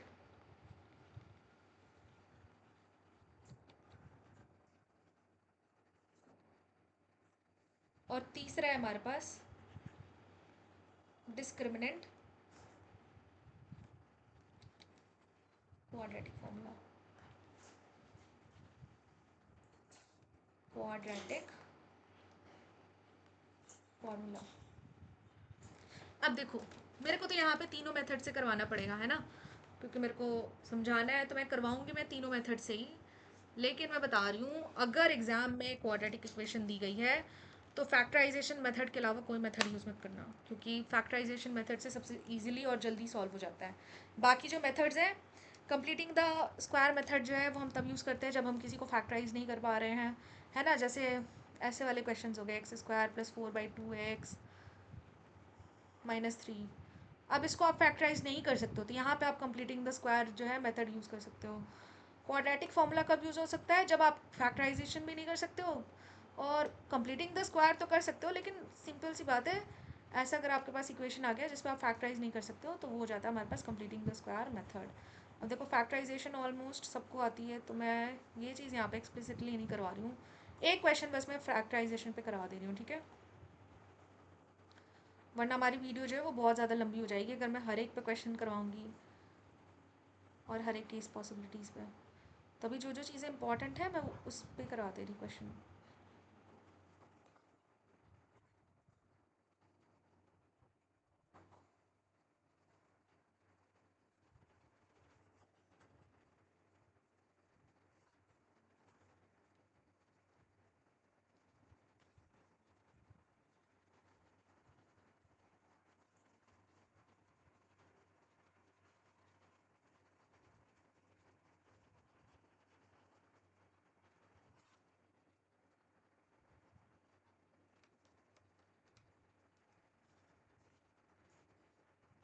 अब देखो फर्स्ट मेथड पे आते हैं। फर्स्ट मेथड है हमारे पास फैक्टराइजेशन मेथड, ये ले लो ऐसे x square minus 5x plus 6 equals to 0, ठीक है। फैक्टराइजेशन मेथड करना है, यानी कि देखो हमें दो ऐसे नंबर्स चाहिए जिनका सम क्या है 5 आए और उनका मल्टीपल 6 आना चाहिए। We need to find two numbers that adds to 5 and multiplies to 6। तो ऐसे दो नंबर्स क्या हैं 2 and 3, इनको आप ऐड करो तो 5 आता है और मल्टीप्लाई करो तो 6 आता है। तो ये हो जाएगा हमारे पास x square minus 3 plus 2x plus 6 equals to 0, x square minus 3x minus 2x plus 6 equals to 0। और मैं बता रही हूँ अगर आपको डाउट है फैक्टराइजेशन मेथड पे आप लोग डिटेल वीडियो में जाके एक बार देख सकते हो, उस पर मैंने 4 क्वेश्चन जो करवाए थे, तो क्लियर हो जाएगा अगर फैक्टराइजेशन मेथड में डाउट है तो।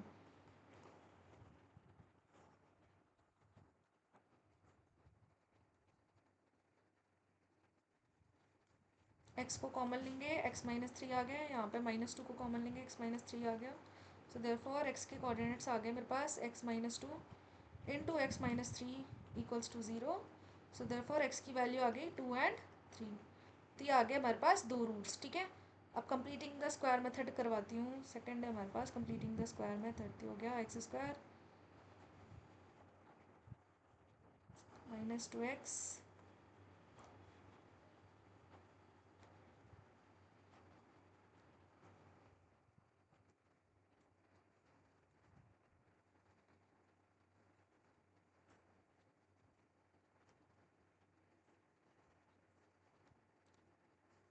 मान लो ऐसी हमारी इक्वेशन है, तो पहले तो एक्स वालों को एक साइड रखना है और कांस्टेंट को उस साइड सेंड कर देना है, ठीक है। अब देखो ये मेथड कैसे करते हैं हम, ये करते हैं हम इस वे में कि जो हमारा एक्स का कोफिशिएंट होता है ना, एक्स का कोफिशिएंट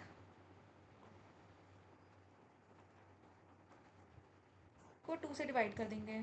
तो यहाँ पे अगर हम 2 से डिवाइड करेंगे तो वो क्या आएगा, हमारे पास 1 आएगा, है ना। 2 को 2 से डिवाइड करेंगे तो हमारे पास 1 आएगा। अब जो भी इसका कोफिशिएंट का वैल्यू आएगा, जो भी ये ए आएगा, इस ए स्क्वायर को बोथ साइड्स ऐड कर देना है, बोथ साइड्स ऐड कर दो।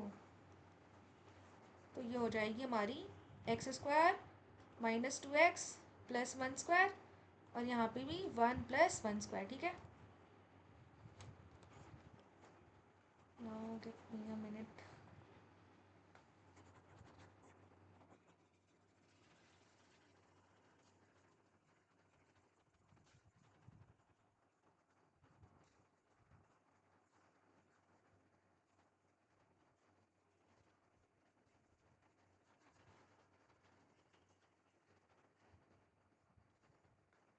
अब देखो इसको अगर हम ब्रेक डाउन करें तो ये हो गया a square minus 2a.b plus b square. तो ये कौन सा फॉर्मूला हो गया हमारे पास, ये a माइनस बी का होल स्क्वायर का फॉर्मूला हो गया। सो देयरफॉर इसको हम लिख सकते हैं, x मेरा a है और 1 मेरा b है, तो ये हो गया मेरा x माइनस 1 स्क्वायर का फॉर्मूला इक्वल्स टू ये क्या आ गया 1 प्लस 1 आ गया 2। सो देयरफॉर ये x माइनस 1, अब ये स्क्वायर है तो इस साइड आके क्या हो गया √2 आ गया। सो x की जो वैल्यू आएगी, अब देखो √2 के बाहर जब भी कुछ नंबर हमारे पास आता है तो वो हो जाता है हमारे पास √2 के बाहर अगर हमारे पास नंबर आता है तो ये देखो, ये प्लस एन माइनस वन आएगा। वैसे तो यहाँ पे परफेक्ट रूट आना चाहिए, ऐसे देखो अंडर रूट नाइन आता, तो अंडर रूट के बाहर क्या आता है, plus three and minus three आता है। और फिर आप तीन पॉसिबिलिटीज़ ले लेते हो कि x minus one equals to एक बार प्लस थ्री ले लोगे और x minus one equals to minus three ले लोगे। यहाँ पे जो है ये क्वेश्चन मैंने खुद से फ्रेम कर रखा था, तो इसलिए ये यहाँ पे हमारे पास गलत रिस्पॉन्स आ रहा है। गलत नहीं है, मतलब इसमें आप दो केस पॉसिबिलिटीज़ ले ही नहीं सकते हो। ये तो रूट टू है, तो रूट टू तो आपके पास इरेशनल हो गया, ठीक है। तो ये कंप्लीटिंग द स्क्वायर मेथड जो है, ये उन मेथड्स पे एप्लीकेबल है जब आपके पास रैशनल रूट्स आ रहे हो, ऐसा कुछ। कंप्लीटिंग द स्क्वायर मेथड जो है ये अवॉइड ही करना एग्जाम में, बट फिर भी मेरे को ये करवाना था। मेथड समझानी थी कि कैसे सॉल्व करते हैं, तो आपको मेथड जो है पता रहना चाहिए कि करना करते कैसे हैं इससे सॉल्व, ठीक है। अब नेक्स्ट आ जाते हैं हम। नेक्स्ट मेथड है हमारे पास क्वाड्रेटिक फॉर्मूला, और वो बहुत इंपॉर्टेंट है। उस पर हमारे पास एमएसक्यू पे भी क्वेश्चंस रहते हैं।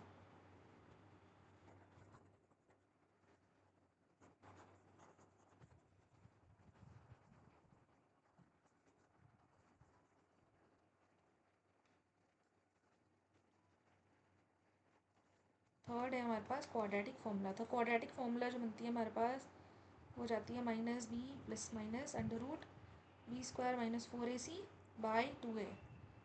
ये हो गया हमारे पास क्वाड्रेटिक फॉर्मूला, ठीक है। X equals to this. अब ये जो B square minus four A C है, इसको हम डी भी मानते हैं, यानी कि डिस्क्रिमिनेंट मानते हैं। तो अगर डी की वैल्यू ज़ीरो से बड़ी है तो हमारे पास दो रियल रूट्स आते हैं, दो रियल रूट्स आते हैं। अगर B square minus four A सी की वैल्यू ज़ीरो के इक्वल है, यानी डी की वैल्यू अगर ज़ीरो के इक्वल है, तो वन रियल रूट आता है। या फिर अगर डी की जो वैल्यू है, यानी ये जो B square minus four A सी, अगर इसकी वैल्यू नेगेटिव है तो हमारे पास कोई रियल रूट नहीं आती है। या फिर इसको आप दूसरा नाम दे रही हूँ तो इसको समझ लो कि ये इमेजिनरी रूट्स आती हैं, ठीक है। अब इस पर अगर क्वेश्चन सॉल्व करना है तो कुछ नहीं करना है। देखो, ये मान लो two x square minus two x plus four, ऐसा मान लो सपोज मेरा कोई इक्वेशन है। तो ये ए हो गया, ये बी हो गया और ये सी हो गया। तो बस इसकी वैल्यूज जो है अलग अलग पुट कर लो। एक बार हम पॉजिटिव केस ले लेते हैं और एक बार नेगेटिव केस ले लेते हो, आपकी एक्स की दो वैल्यूज़ आ जाती हैं, ठीक है। अब यहाँ पे देखो मैं समझाती हूँ कि ये टू रियल रूट्स का मतलब क्या हो गया कि दो आपके पास रूट्स आ जाएंगी अलग अलग। जैसे मान लो टू कॉमा थ्री आ गई, या two by five and one by three आ गया, तो ये दो आपके पास अलग अलग रैशनल रूट्स आ गई, है ना। जो एक्स की वैल्यूज़ है वो दो अलग अलग आई हैं। वन रियल रूट का मतलब क्या हो गया कि आपके पास ऐसा आ रहा है x minus three into x minus three. तो एक्स की वैल्यू क्या हो गई, थ्री ही हो गई, लेकिन दो बार आपकी एक्स की वैल्यू थ्री जो है ये दो बार आ रही है। तो अब दो बार है तो इसका मतलब ये नहीं कि हम दो बार इसको लिखेंगे, हम सिंपली लिख सकते हैं कि एक्स की वैल्यू क्या है, थ्री है। तो ये हो गया हमारा वन रियल रूट का केस। अब नो रियल रूट का केस क्या हो सकता है कि ये जो डिस्क्रिमिनेंट है, ये डिस्क्रिमिनेंट की वैल्यू अगर नेगेटिव आई है, सोच लो कि आपके अंदर अगर रूट के अंदर कोई नेगेटिव वैल्यू हो, माइनस फाइव हो, तो ये हमारे पास क्या होता है, ये कॉम्प्लेक्स नंबर होता है, या तो हम उसको इमेजिनरी नंबर कहते हैं। तो ये बी भले हमारा कोई भी नंबर हो सकता है। अब इसको इसके साथ अगर आप माइनस टू को ऐड कर रहे हो या सब्ट्रैक्ट कर रहे हो, लेकिन है तो ये इमेजिनरी नंबर ही कहलाएगा ना। सो देयरफॉर इसका कोई रियल रूट एग्जिस्ट नहीं करता है, या फिर हम नो रियल रूट या इमेजिनरी रूट, ये हमारे पास एक ही बात हो गई, ठीक है। तो ये हमारा हो गया क्वाड्रेटिक इक्वेशन का कंप्लीट। अब एक लास्ट टॉपिक बचा हुआ है, दैट इज कि अगर हमारे पास sum of roots and product of roots हो, तो उसकी हेल्प से हम इक्वेशन कैसे बनाते हैं। वैसे ये भी बहुत इंपॉर्टेंट टॉपिक नहीं है, एक ही मैंने क्वेश्चन देखा था पीवाईक्यू में, बट क्योंकि मैंने एक पीवाईक्यू में भी देखा था तो मैं नहीं चाहती कि ये चीज़ ना कराऊँ, इम्पॉर्टेंट तो है।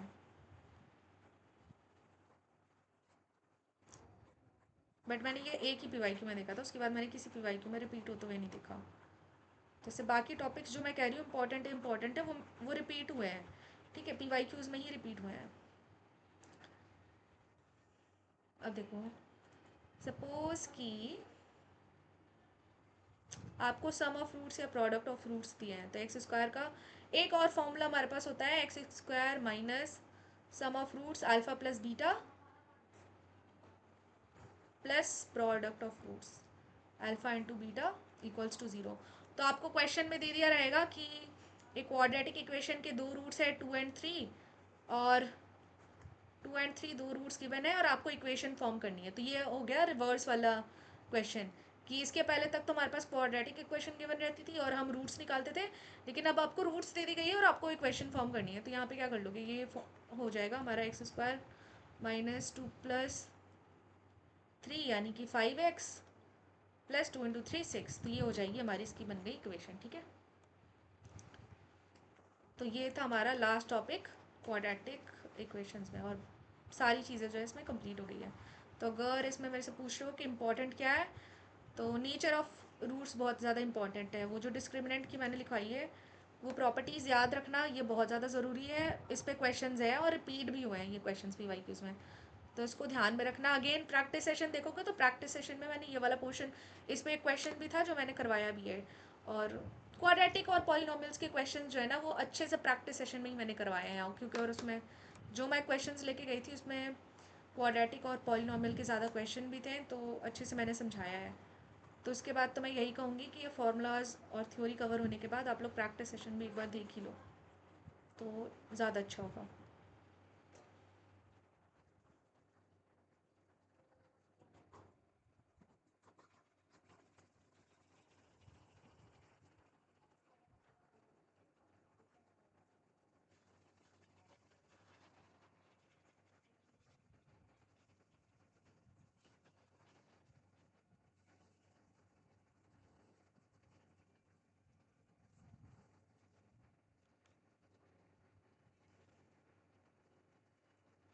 अब देखो, अब हमारा स्टार्ट हो रहा है वीक 4,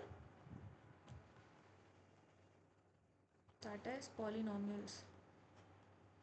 अब देखो, पॉलिनोमियल्स का कोई जनरल फॉर्मूला तो होता नहीं है।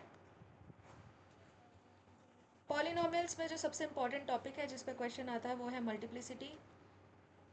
मल्टीप्लिसिटी और दूसरा division of polynomial, division of polynomials, और तीसरा है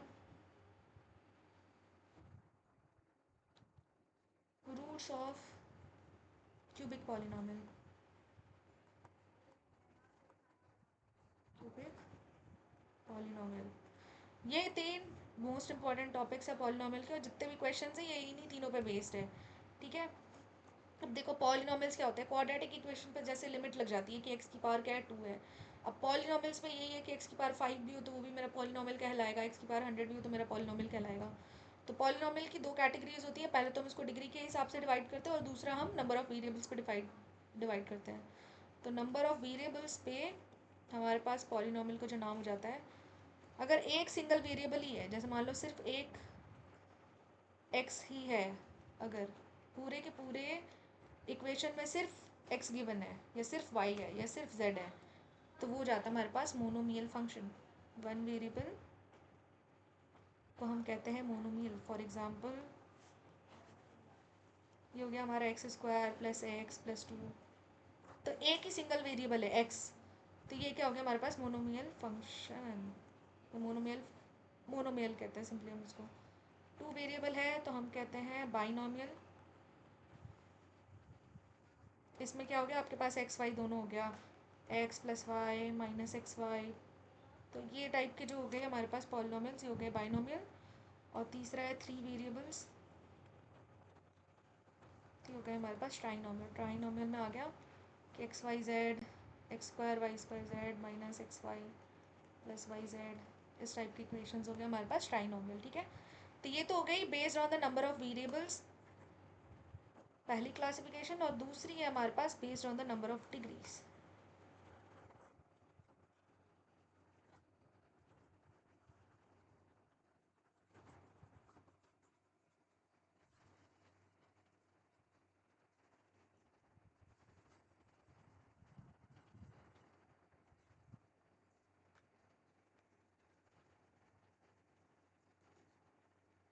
तो दूसरा हमारे पास क्या है, बेस्ड ऑन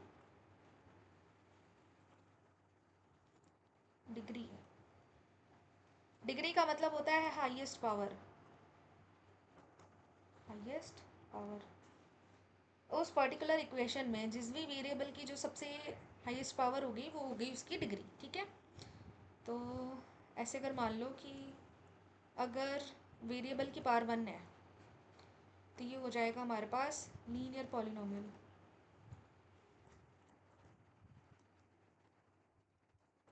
इसके एग्जांपल्स हो गए 3, 3x, है ना, क्योंकि x की पावर क्या है 1 है, तो ये हो गया हमारे पास लीनियर पॉलिनोमियल। अच्छा, ज़ीरो भी होता है इसके पहले, ज़ीरो हो गया। अब देखो x की पावर अगर ज़ीरो है तो ये किसके इक्वल होता है, 1 की इक्वल। तो अगर मैं लिख रही हूँ 3x की पावर ज़ीरो, तो ये क्या हो गया हमारे पास, सिंपली 3 लिख सकते हैं हम इसको, है ना। इसके पहले ज़ीरो भी है तो इसको कहते हैं हम कॉन्स्टेंट पॉलिनोमियल। इसमें आ जाएगा हमारे पास -5, पाई, एप्साइलन, ये सारे हमारे पास कॉन्स्टेंट पॉलिनोमियल है। अच्छा, अगर 2 की डिग्री है तो ये तो हमें पता ही है क्वाड्रेटिक पॉलिनोमियल, इसमें तो कुछ बताने का है नहीं एक्स्ट्रा। क्वाड्रेटिक पॉलिनोमियल 3x², पूरी की पूरी इक्वेशन लिख लो। देन अगर डिग्री 3 है तो ये हो गया हमारा क्यूबिक पॉलिनोमियल।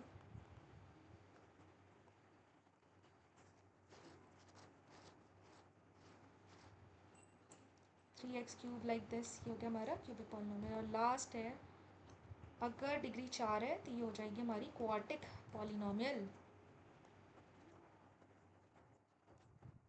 जैसे 3x⁴, तो ये लास्ट हमारे पास इतनी हम डिवीजन करते हैं। इसके अलावा देखो, अगर x की पावर 100 भी है तो वो भी हमारा पॉलिनोमियल ही कहलाएगा, लेकिन हम उसको नाम नहीं देते क्योंकि मतलब ये तो इसकी एंड केस बहुत ज़्यादा हो सकती है ना। x की पावर 100, 200, ये सारे हमारे पॉलिनोमियल्स ही कहलाएंगे, तो हर एक को हम नाम थोड़ी देंगे, राइट। तो 4 तक हम लास्ट लेते हैं नाम, बाकी इसके बाद हम नेम जो है नहीं देते हैं।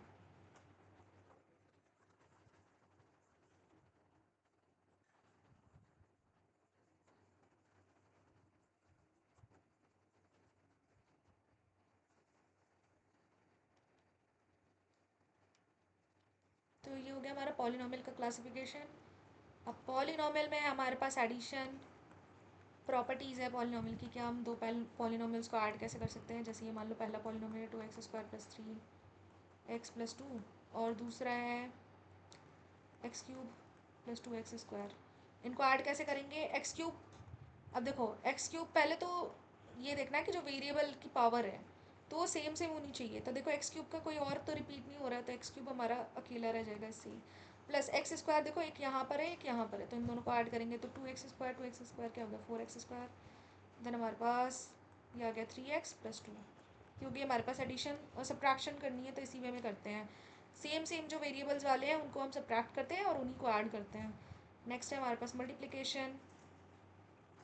मल्टीप्लिकेशन तो मल्टीप्लिकेशन में हमारे पास क्या हो गया कि ये x+1 है, इसको मुझे मल्टीप्लाई करना है 2x² + 2 से। तो ये x जो है पहले 2x² से मल्टीप्लाई होगा, फिर 2 से मल्टीप्लाई होगा, और y भी ये जो 1 है हमारा, ये एक बार 2x² से और देन 2 से मल्टीप्लाई होकर ऐड हो जाएगा। तो x को एक बार 2x² + 2 से मल्टीप्लाई कर लो, +1 को 2x² + 2 से मल्टीप्लाई करो, एंड देन मल्टीप्लाई करके इसको सॉल्व कर लेंगे तो हमारे पास आ जाएगा आंसर। तो ये तो होगी मल्टीप्लिकेशन एंड एडिशन। अब है हमारे पास डिवीजन। अब डिवीजन इंपॉर्टेंट है, आना चाहिए कि डिवाइड कैसे करते हैं हम किसी भी पॉलिनोमियल को।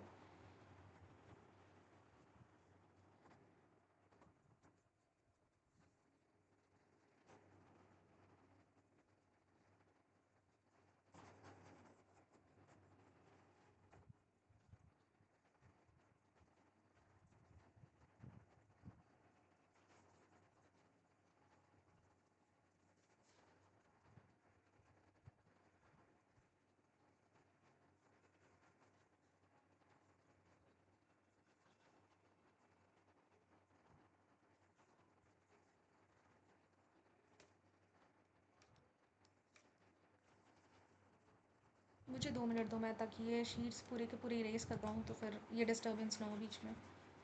आप लोग चाहो तो 2 मिनट आगे भी बढ़ा सकते हो वीडियो को।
बस इतने पेजेस में हमारा बाकी कंप्लीट हो जाएगा। अब आ जाओ, नेक्स्ट हमारे पास क्या है, डिवीजन ऑफ पॉलिनोमियल्स।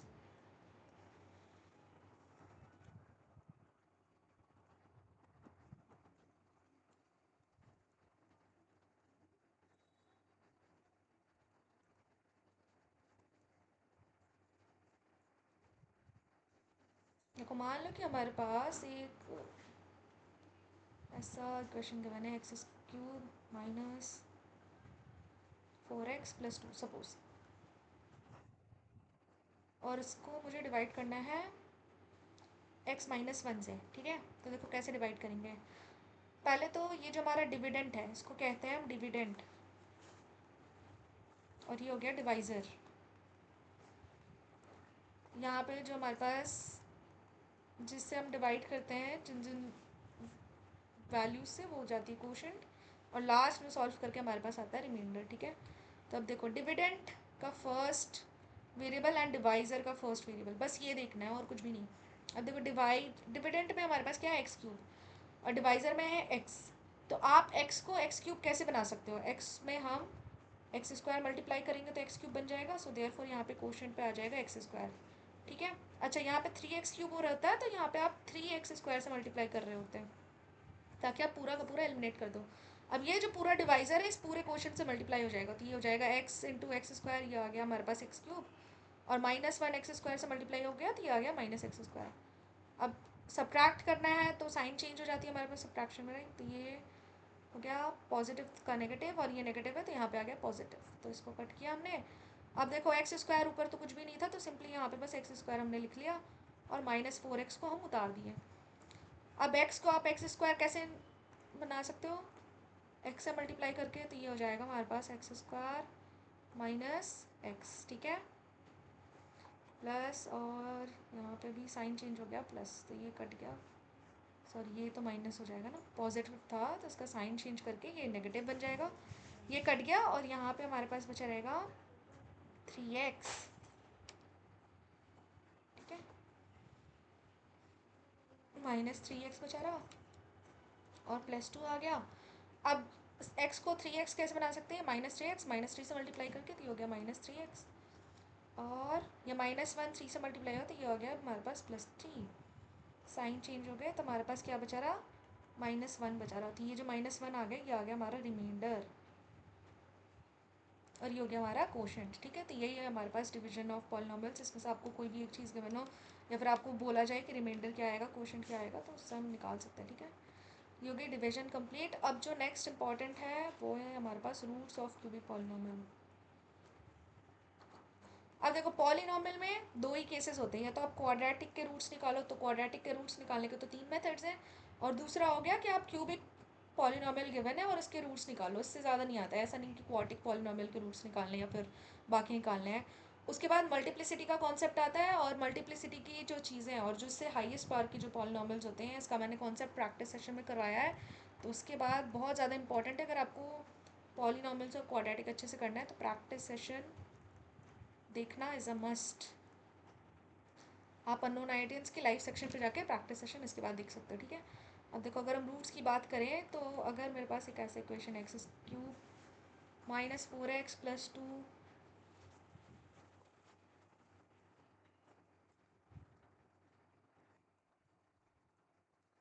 ठीक है, तो इसके रूट्स कैसे निकालते हैं हम, पहले तो 3 ही वैल्यूज़ लेंगे, 1 2 3, और इसका नेगेटिव ले लो, -1 -2 -3। तो आप यहाँ पे x की जगह पे ऐसी वैल्यू पुट करने की कोशिश करते हो कि आपके पास ये पूरा का पूरा इक्वेशन जो है 0 बन जाए। तो देखो अगर मैं यहाँ पे 1 पुट कर रही हूँ तो ये क्या हो जाएगा, 1 -4 +2 -2, तो ये आ गया 2 -2 तक कट गया। काम करते इसको 4 बना लेते हैं, ठीक है। तो ये हमारे पास देखो 4 -4 +2 -2, ये पूरा का पूरा कट जाएगा, है ना। तो यानी 1 जो है इसका फैक्टर बन गया। हमने क्या किया, x = जब हम 1 ले रहे हैं तो ये पूरा का पूरा इक्वेशन हमारा 0 के बराबर हो जा रहा है, ठीक है। सो देयरफॉर x = 1 मैंने लिया तो ये पूरी इक्वेशन 0 बन गई, तो मैं इसको इस साइड लिख सकती हूँ, x - 1 = 0। So therefore x - 1 is a factor of this polynomial, is a factor of this polynomial. अब ये इसका फैक्टर बन गया। अब देखो ये क्यूबिक पॉलिनोमियल है, तो यानी कि अब हमें पता है कि जिसकी जितनी डिग्री होती है उसकी उतनी वैल्यूज आती है। अगर यहाँ पे ये क्यूबिक पॉलिनोमियल है, इसकी हाईएस्ट डिग्री 3 है, तो इसकी वैल्यू कितनी आनी चाहिए, एक्स की वैल्यू 3 आनी चाहिए, और हमारी एक तो निकल के आ गई है। अब ये हिट एंड ट्रायल मेथड जो है ये हम एक के लिए कर सकते हैं, बट इससे ज़्यादा नहीं कर सकते हैं, क्योंकि इसके बाद एक्स की वैल्यू 3 आ रही है, 4 आ रही है, 9 आ रही है, 8 आ रही है, तो कितना ही हम बैठ के हिट एंड ट्रायल करेंगे। तो हम क्या करते हैं, इस x-1 को इस पूरे इक्वेशन से डिवाइड कर देते हैं। क्यों डिवाइड करते हैं, ताकि ये ब्रेक डाउन होकर हमारे पास क्वोशंट में क्वाड्रेटिक इक्वेशन बने, और क्वाड्रेटिक इक्वेशन को फिर हम क्वाड्रेटिक इक्वेशन अगर आ गई तो उसको तो फैक्टराइजेशन के मेथड से भी हम सॉल्व कर सकते हैं ना, उसके रूट्स आ सकते हैं। तो पहला एक रूट तो निकल जाएगा, और क्वाड्रेटिक इक्वेशन आ गई तो 2 रूट्स उससे निकल आएंगे, तो टोटल 3 रूट्स हो गए, राइट। तो देखो अब इसको डिवाइड करेंगे, x-1 को अगर हम इसको डिवाइड करें,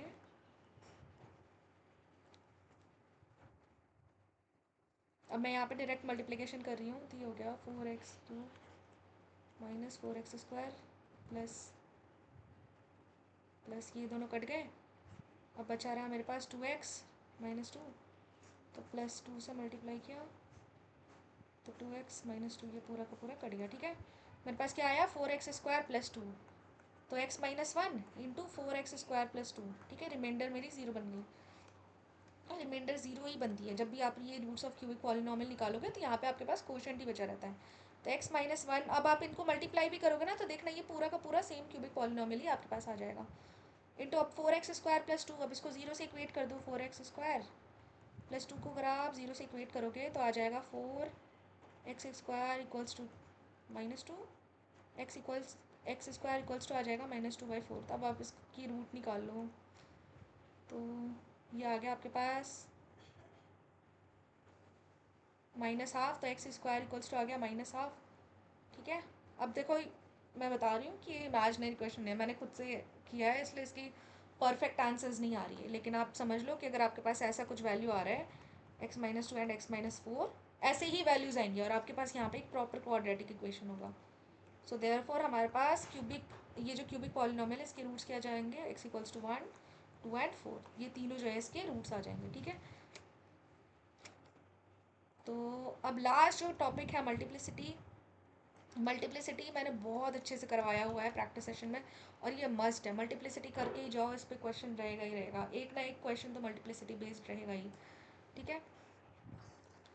तो बट एक चीज़ मैं और बता देती हूँ कि अगर आपके पास देखो ये ग्राफ बनी रहती है ना, कोई भी ग्राफ, क्वाड्रेटिक इक्वेशन का जो ग्राफ है, तो क्वाड्रेटिक इक्वेशन के ग्राफ में ये एक्स एक्सिस पे जितनी बार टच करता है, जैसे एक बार टच कर रहा है तो उसका एक रियल रूट एग्जिस्ट कर रहा है, ठीक है। तो कोई भी ग्राफ एक्स एक्सिस पे जितनी बार टच करता है उसके उतने रियल रूट्स एग्जिस्ट करते हैं। जैसे ये एक इक्वेशन है, ये मान लो ऐसे, तो ये एक्स एक्सिस को कितने बार टच किया है, एक बार, 2 बार, तो इसकी 2 रियल रूट्स हो गई। तो ग्राफिक मेथड हो गया कि ग्राफिक मेथड से भी आप फाइंड आउट कर सकते हो किसके कितने रूट्स हैं। ये मैं क्वाड्रेटिक के केस में बता रही हूँ, ये इसको पॉलिनोमियल्स के केस में मत समझ लेना। पॉलिनोमियल्स के केस में हम मल्टीप्लिसिटी के अकॉर्डिंग जज करते हैं कि किसके क्या रियल रूट्स होते हैं, ठीक है। तो बस आज का सेशन होता है हमारा कंप्लीट। मैंने पूरी की पूरी थ्योरी कवर करवाई है, एक स्टार्टिंग से लेकर एंड तक, एक्सेप्ट मल्टीप्लिसिटी, क्योंकि देखो ये थ्योरेटिकल बेस्ड है ही नहीं, इसको हम क्वेश्चन से ही समझ सकते हैं, और मैंने प्रैक्टिस सेशन पे इसकी क्वेश्चन करवाई है, तो जाके आप इसको प्रैक्टिस सेशन देख लो, ताकि बिल्कुल अच्छे से जो है कंप्लीट हो जाए ये पूरा का पूरा कॉन्सेप्ट। तो ये हमारा पूरा वीक 1 से लेके वीक 4 तक की सारी थ्योरीज हमने कवर कर ली है, फॉर्मूलाज कवर कर लिए हैं, क्वेश्चन को कैसे अप्रोच करना है वो सारी चीज़ें भी हमने कवर कर ली है। अब आते हैं सम अप पे, कंक्लूजन पे। पहली चीज़, जब भी एग्ज़ाम देने जाओ, अगर आप मैथ्स का एग्ज़ाम दे रहे हो तो पहले तो पैनिक नहीं होना है। स्टार्टिंग में देखो कभी कभी ऐसा होता है कि आप फर्स्ट क्वेश्चन जो है वो ओपन कर रहे हो और आपका दिमाग उड़ जाए कि अरे ये तो आता ही नहीं है, ये तो करा ही नहीं है, आपने भले करा हो, बट फिर भी अंडर कॉन्फिडेंस फील होता है, और अंडर कॉन्फिडेंस तभी फील होता है जब क्वेश्चन नहीं प्रैक्टिस हुए हों। लैक ऑफ प्रैक्टिस से ही अंडर कॉन्फिडेंस वाली फीलिंग आती है। अगर आपने इनफ प्रैक्टिस की है तो आप कॉन्फिडेंट ही फील करोगे, बट इन केस अगर आप अंडर कॉन्फिडेंट फील कर रहे हो इवन आफ्टर दैट, तो आप उन क्वेश्चंस पे जाओ, एकदम लास्ट पे चले जाओ, एकदम लास्ट वाले पोर्शन पे।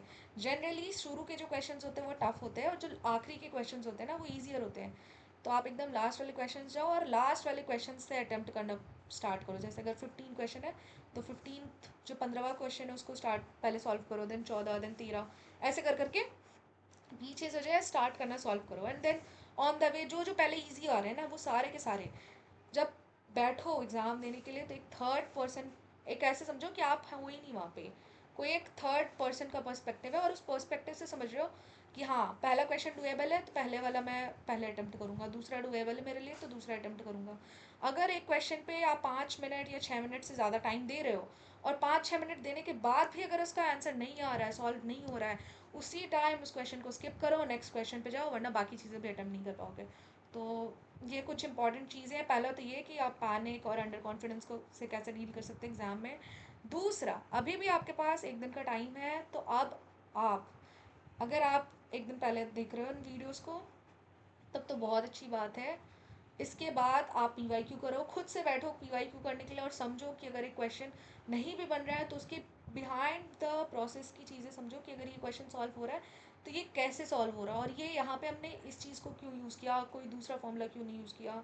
ठीक है, तो खुद के लिए क्यूरियस बनो कि अगर एक चीज़, एक क्वेश्चन सॉल्व हो रही है तो क्यों सॉल्व हो रही है, एटलीस्ट एक पीवाईक्यू खुद से करके जाना।